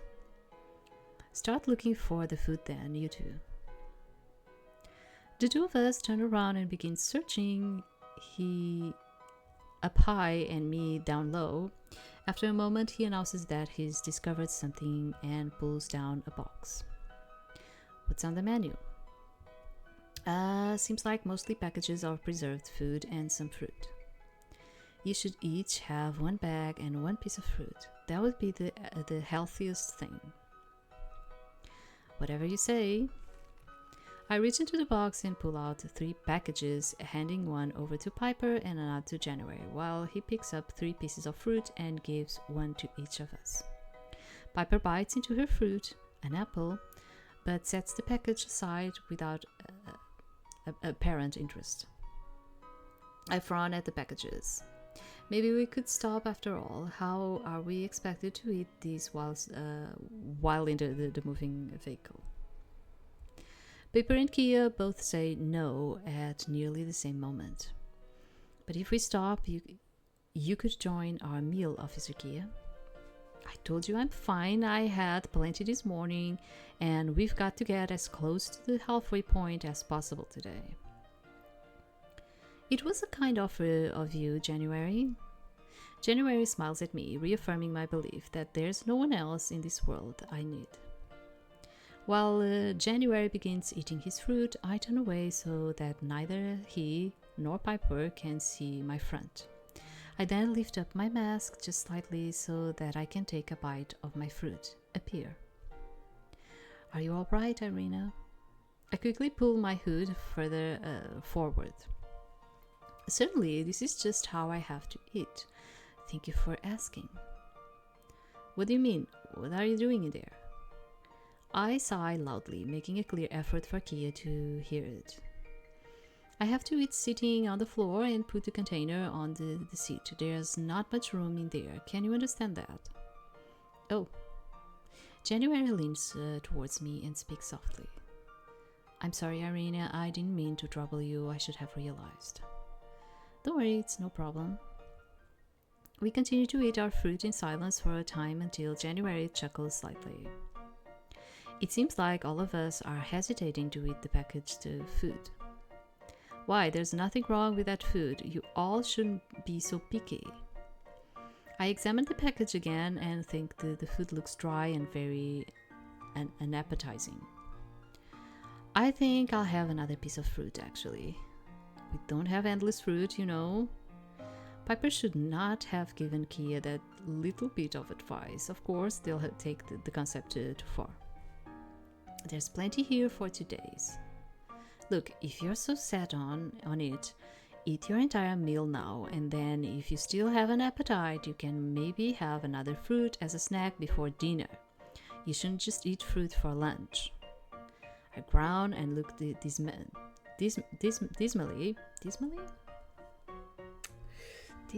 at the packaged food. Finishing these seems an impossible challenge. I don't know. I'm not coming. There is a slight nudge against my shoulder, and January offers the rest of his apple to me. With a bright smile behind my mask, I accept it. You know, like those are words that I do not see them as often. And then, look, I have my own language. Then I have English. Then I have French. Then I have Spanish. Then I have Japanese. Do you understand what I'm trying to say? Like, it's extremely confusing in my mind, okay? Like, I reach a point where the amount of vocabulary that I can storage in my head is just not as quite as you would probably think possible. You know, for me, of course, there's a lot of people that can speak a lot of languages and they are fine with it, but not for me. You know, I'm also getting older, so I'm like, yeah. When there are like words that we keep repeating or something, it's fine. When are words that just appear from time to time, I'm like, is it like like I forget, Thank you. For what? Not you, not ever you. January was gracious enough to share his fruit with me. No, not allowed, give it back. What?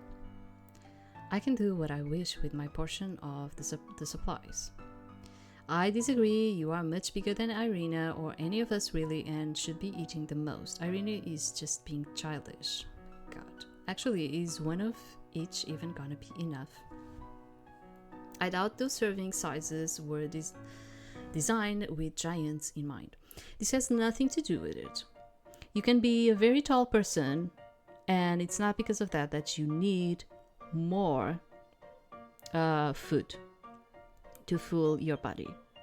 It has to do with something that it's not even visible to the eye, which is the way you digest food inside of your body, and how that fuel coming from food is going to be storage in your body, and how much energy you are going to actually be needing. So it has absolutely nothing to do with body sizes or how tall people are. It has absolutely nothing to do with that.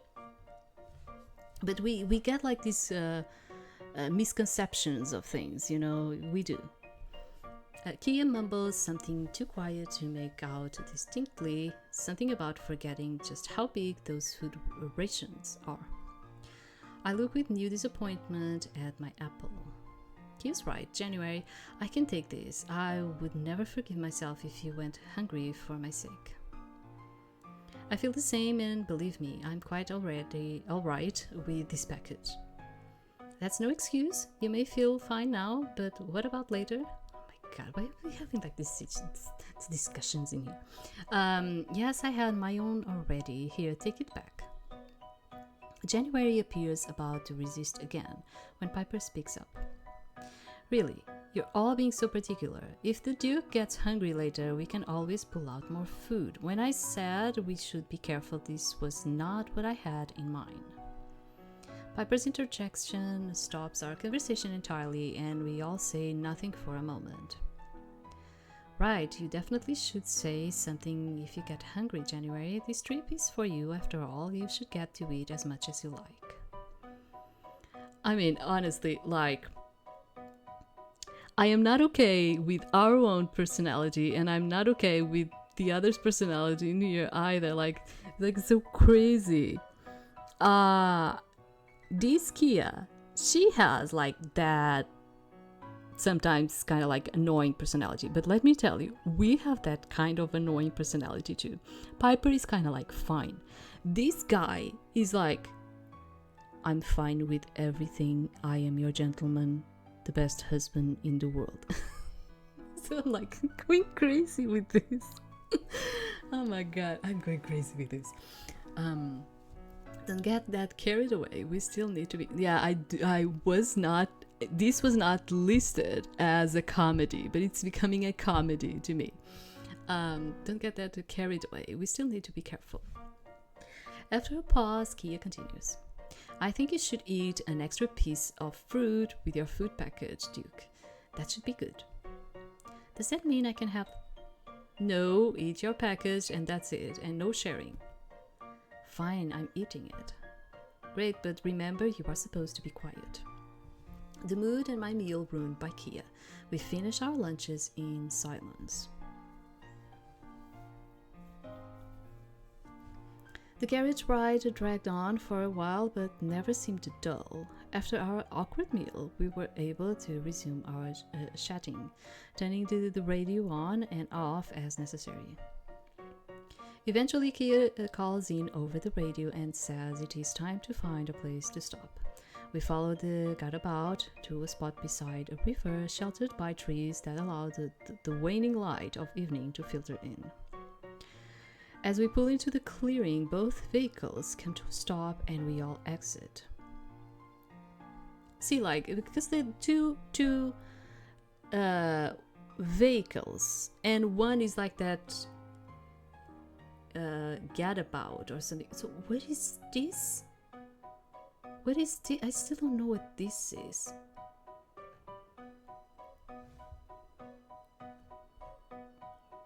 Sorry, I'm just trying to search again, but I I still don't know. Honestly, I don't know. I'm still confused. January stretches his long limbs with a gratified sigh. It must have been difficult for him to spend so long scrunched up like that. Splendid, this is really just splendid. We should set up a fire and have a proper campsite. It's really not cold enough to justify taking the time to start a fire. Besides, we don't want to be seen, and that would be a dead giveaway. January frowns, and I pat his shoulder consolingly. Don't worry, we'll have a campfire on our own another time, I'm sure. Kia walks over towards us, their brow bunched up. You all did a good job keeping quiet during the trip, better than I would have expected. Their tone is more suspicious than pleased. I scoff. What did you expect? We are professionals after all. Kia just stares, but I can tell they have not been convinced.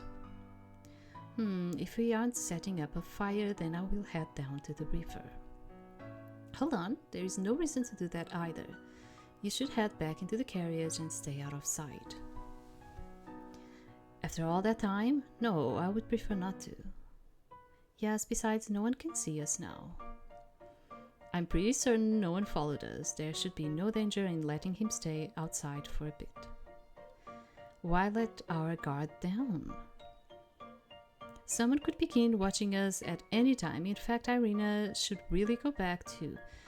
Your look is a bit conspicuous, even if most wouldn't know exactly what it means. January and I both remain where we are, and I fold my arms in dissatisfaction. I know it's a pain, but it's better than being abducted, right? If you have any personal businesses to take care of, you can do that quickly. Other than that, I don't see why you'll need time outside. Yeah, both of you are gonna have to go back to the carriage. That's an order. Oh, God. Why should we listen now just because you ordered it? Because I'm the only one here with any authority. Making decisions is my responsibility. Listening to them is yours. January looks at me to what to do now, and I in turn focus on Piper. She shrugs. Technically, Kia is right about that. It would be less troublesome for all of us if you two didn't openly defy Kia's orders. Kia gives Piper a sidelong look.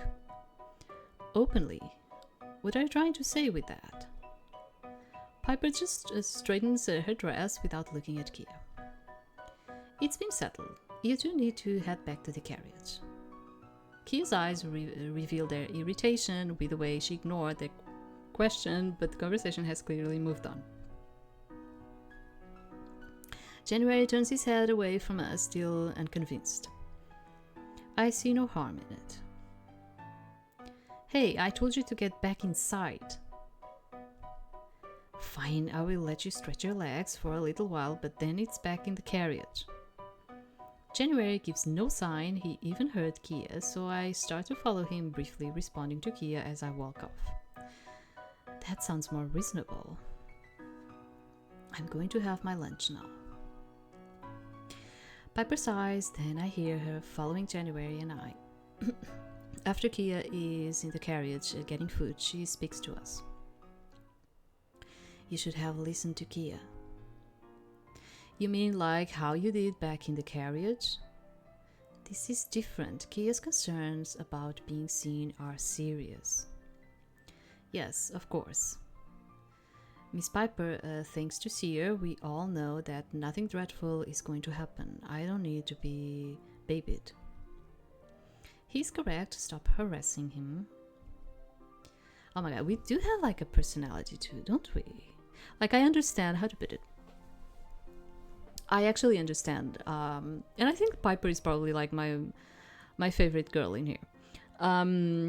Because like I understand, like, they need to be guarded, they should not appear outside and all of it. I also understand that you really need to get out and stretch your legs. That I also understand too. And they could have put that in another way for them to be more understanding of that situation instead of just like, whatever, I do whatever, I just go. But I also feel like our protagonist has a bit of a difficult personality. It's not only Kia. I think like our girl also has a personality in here, you know? This is the vacation. You can do everything you want. Why did you even come on this trip? This has nothing to do with you.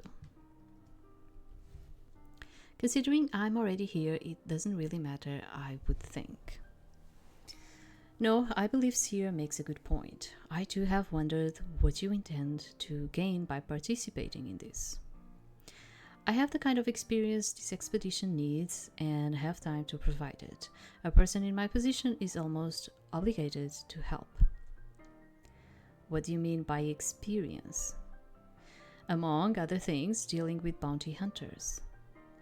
Really? And how does one come by such experience? Piper laughs slightly, though perhaps not so flippantly as usual. Now this is a proper interrogation, huh? Generally people already know or don't care. January and I keep looking at her expectantly. If you must know, I'm not from Mier. I'm just vacationing here for a while from my actual jobs. I still work part-time, though that's beside the point.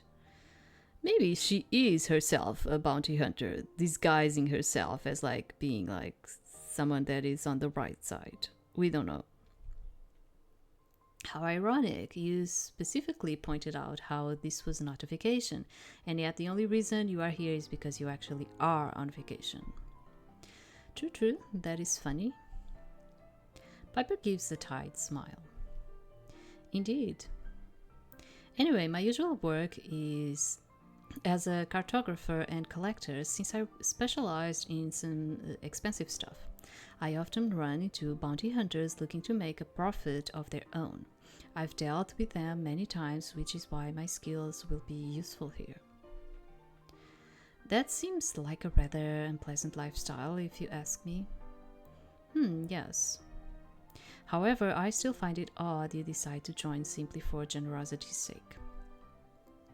Well, I suppose I'm getting something out of this, but you would have thought poorly of me if I just mentioned that this will be a nice point of a resume.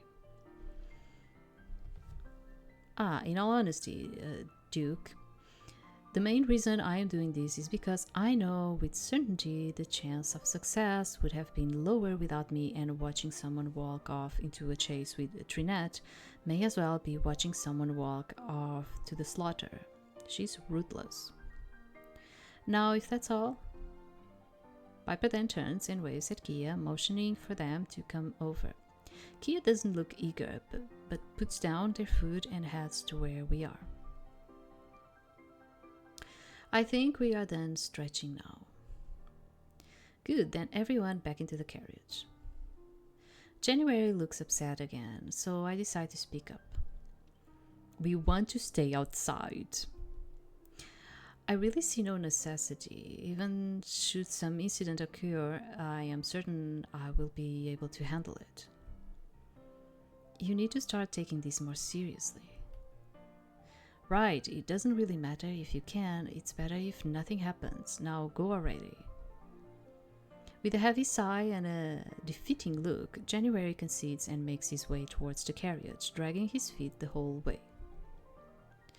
With seemingly no other option, I follow close behind January, all the while feeling deeply distressed over how forlorn he is.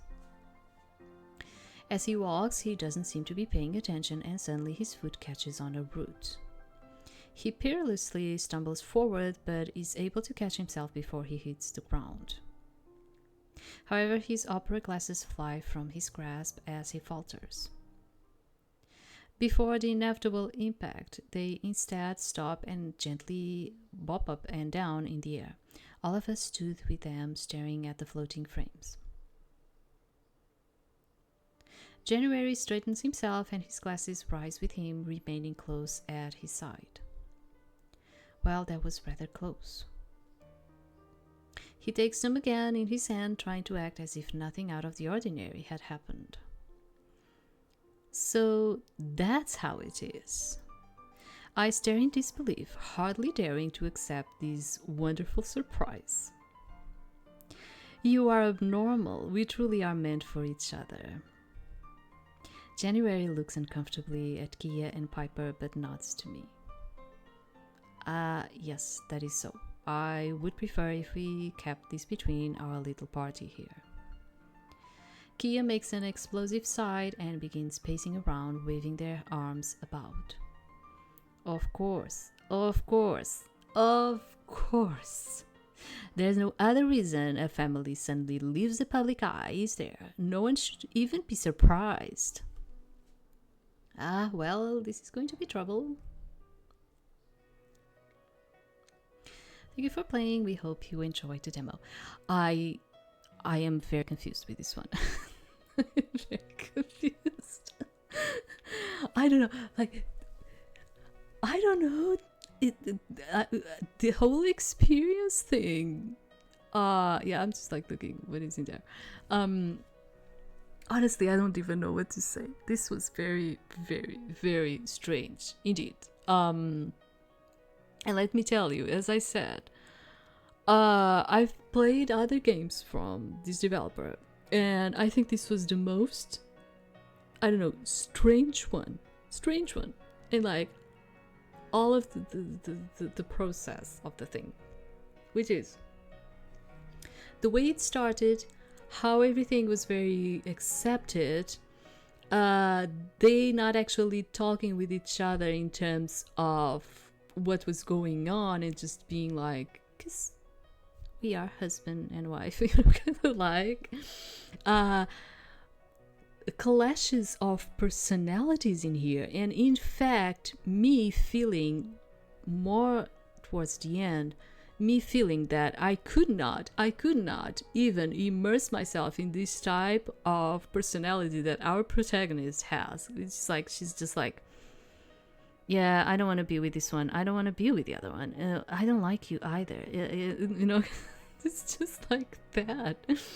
So, I honestly don't know what to say. I don't know. Like, it was cool that at the end they told us that this guy wasn't abnormal. Okay, so maybe he's like acting like that. There's also that the personality of this guy, which is like, because, you know, I'm just like this person that is like caring and the good husband, and I cook, and, you know, and I concern myself with you and, and all of it. Oh my god, yeah. Yeah, I was laughing all the time in here internally. I was just like laughing with this. Honestly, I was like, this is not a romantic game. This is just a comedy, honestly. That's what I felt, yeah. So yeah, I don't even know what to tell you about this one. I kind of feel sad to end the Otome games with this, but yeah, sure. I don't know, honestly. I think we would need a lot more. Because imagine, this might actually be interesting. I don't know, it might be interesting.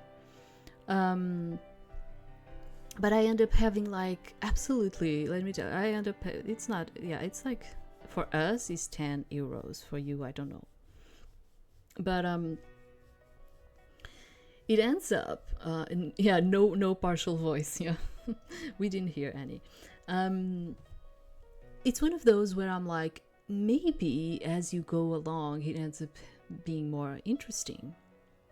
But what it cut it for me was like, me feeling right now at the end that our protagonist was being even more and more proactive in their personality of just being like this type of person, which is like, the world is just made for me and my hubby, and you can all go F yourselves, you know, like, I think she started to get like this type of personality, and I was like, oh my god, why are we being like this? Why are we becoming like this type of person suddenly? Like, I only got like one choice in there. Why are we becoming like this? So yeah, I don't know what to say. But I am kind of like leaning towards the fact that maybe if we had done Kia or Piper, maybe we would have gotten something different, you know? I'm kind of thinking that maybe we would have gotten something different.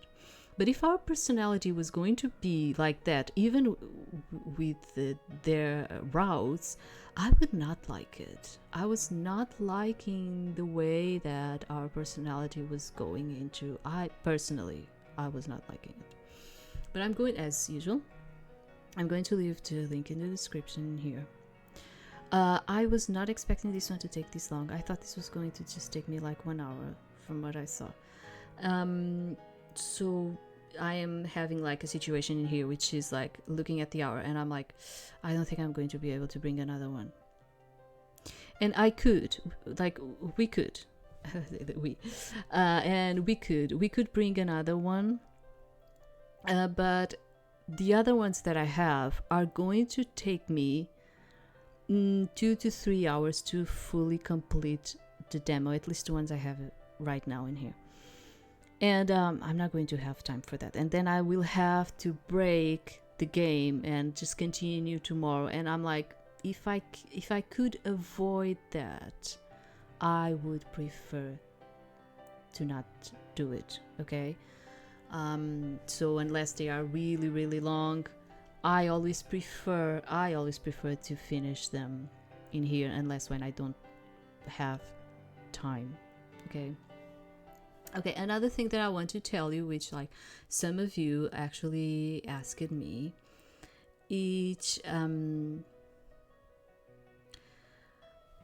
what was the name of it? It was like a specific game or something. Yeah, I think it was.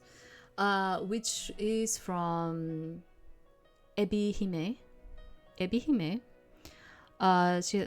see if I can see like one of them in here.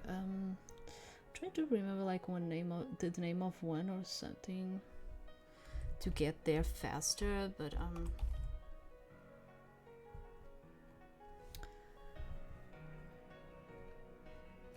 okay, so I got it. Yeah, because she has some that are known, the Bittersweet Blossoms. She actually has like one out that I was kind of like thinking about seeing, which is like the Cage of Roses. Yeah, she has like a ton of visual novels. Most of them are the Yuri type of visual novels. She has a ton. She has with guys too, so it's fine. And I thought about bringing some of her visual novel demos. The thing is, she's been doing this for a really long time. And back when she started, I had a situation with her visual novels, which is like, they are narrative driven, okay? They are very heavy on the narrative. And the reason I am not bringing, I know they are very good. I know. She has really good visual novels. The reason I'm not bringing her visual novels is because of two situations, which is her English is an English that I would not consider for a level B2 type of reader. She goes up into a C1, C2. C2 is already considered a native one. I'm not joking with you. Even I, in her visual novels, I have to stop to go look for words. So I don't want that in my channel. Do you understand? I want to bring you games that it's not only for native speakers, but for people that can actually read like at the B1, B2 level, and they are fine with that. And I already brought a lot of demos that I felt that they were too much for those type of people. Okay? I mean, even I with her visual novels, I have many times I have to stop and go look for the words. It's not just one in there. It's like several of them. So I would consider her visual novels to be very good, but I would never consider her visual novels for a public that doesn't have a native, honestly, a native level of English speaking. She uses words that are not easy. Even I have C1, and even for me, sometimes I have to stop and go look for the words. So that is why I will tell you, if you wanna see Ebi Hime visual novels, she has a ton of demos. Her novels are good, very narrative driven. She has with guys, girls, otome, she has some, probably like 2 or 3 or something. I think she's more into the yuri kind of thing. Yeah, she has like, I'm not going to bring them. I'm not. I know. She has really good ones, but I'm not. I'm not, because it's going to be like, and then I have even more difficulty pronunciation words that I don't know. It's not going to be accessible to everyone, and I don't want that, you know? I don't want that. She writes for English people, for an English audience. Do you understand? And when I say an English audience, I am talking about people that actually know English in its fullness. Okay? So, I'm sorry, I'm not going to bring hers. But you are, open to actually search about it and see. She has a ton, and they are all, honestly, they are all good. I read what, maybe 2 of them. And they are always good. They are very narrative driven. I'm not so much into the narrative thing. But they are usually very, very good. She's very, very good. But, I also don't want to be here like constantly looking for words. Yeah, I don't want that, So if you are interested in seeing, I can put in the link in here for you, if you want. Yeah, I can put this. I can put I can put her link. I can put the GB patch from the developer of this game. I can put in here because they have a lot of free games too. And I put these games link, of course, too, as usual. And I'm going to stop the stream in here. Unfortunately, it's still early, but I'm going to stop it. Yeah, because I'm not going to put another one of like 2 to 3 hours in here. Then it's too much. The issue is my voice. Yesterday we did, I think it was almost 5 hours, and my voice was already like, the vocal cords get really sore, they get sore. Although I do this every day, and it's better than in the beginning, my vocal cords just get really, really sore. Honestly, it's straining, So I'm going to leave it for tomorrow. Tomorrow we are going to start with, I think we're going to start with the BL one. Okay, we'll start with the BL one tomorrow. Okay, so thank you for being in there, and thank you for being so patient with a lot of things. And we actually, I think this one was just for the fun, honestly. And I'll see you tomorrow then. Thank you very much.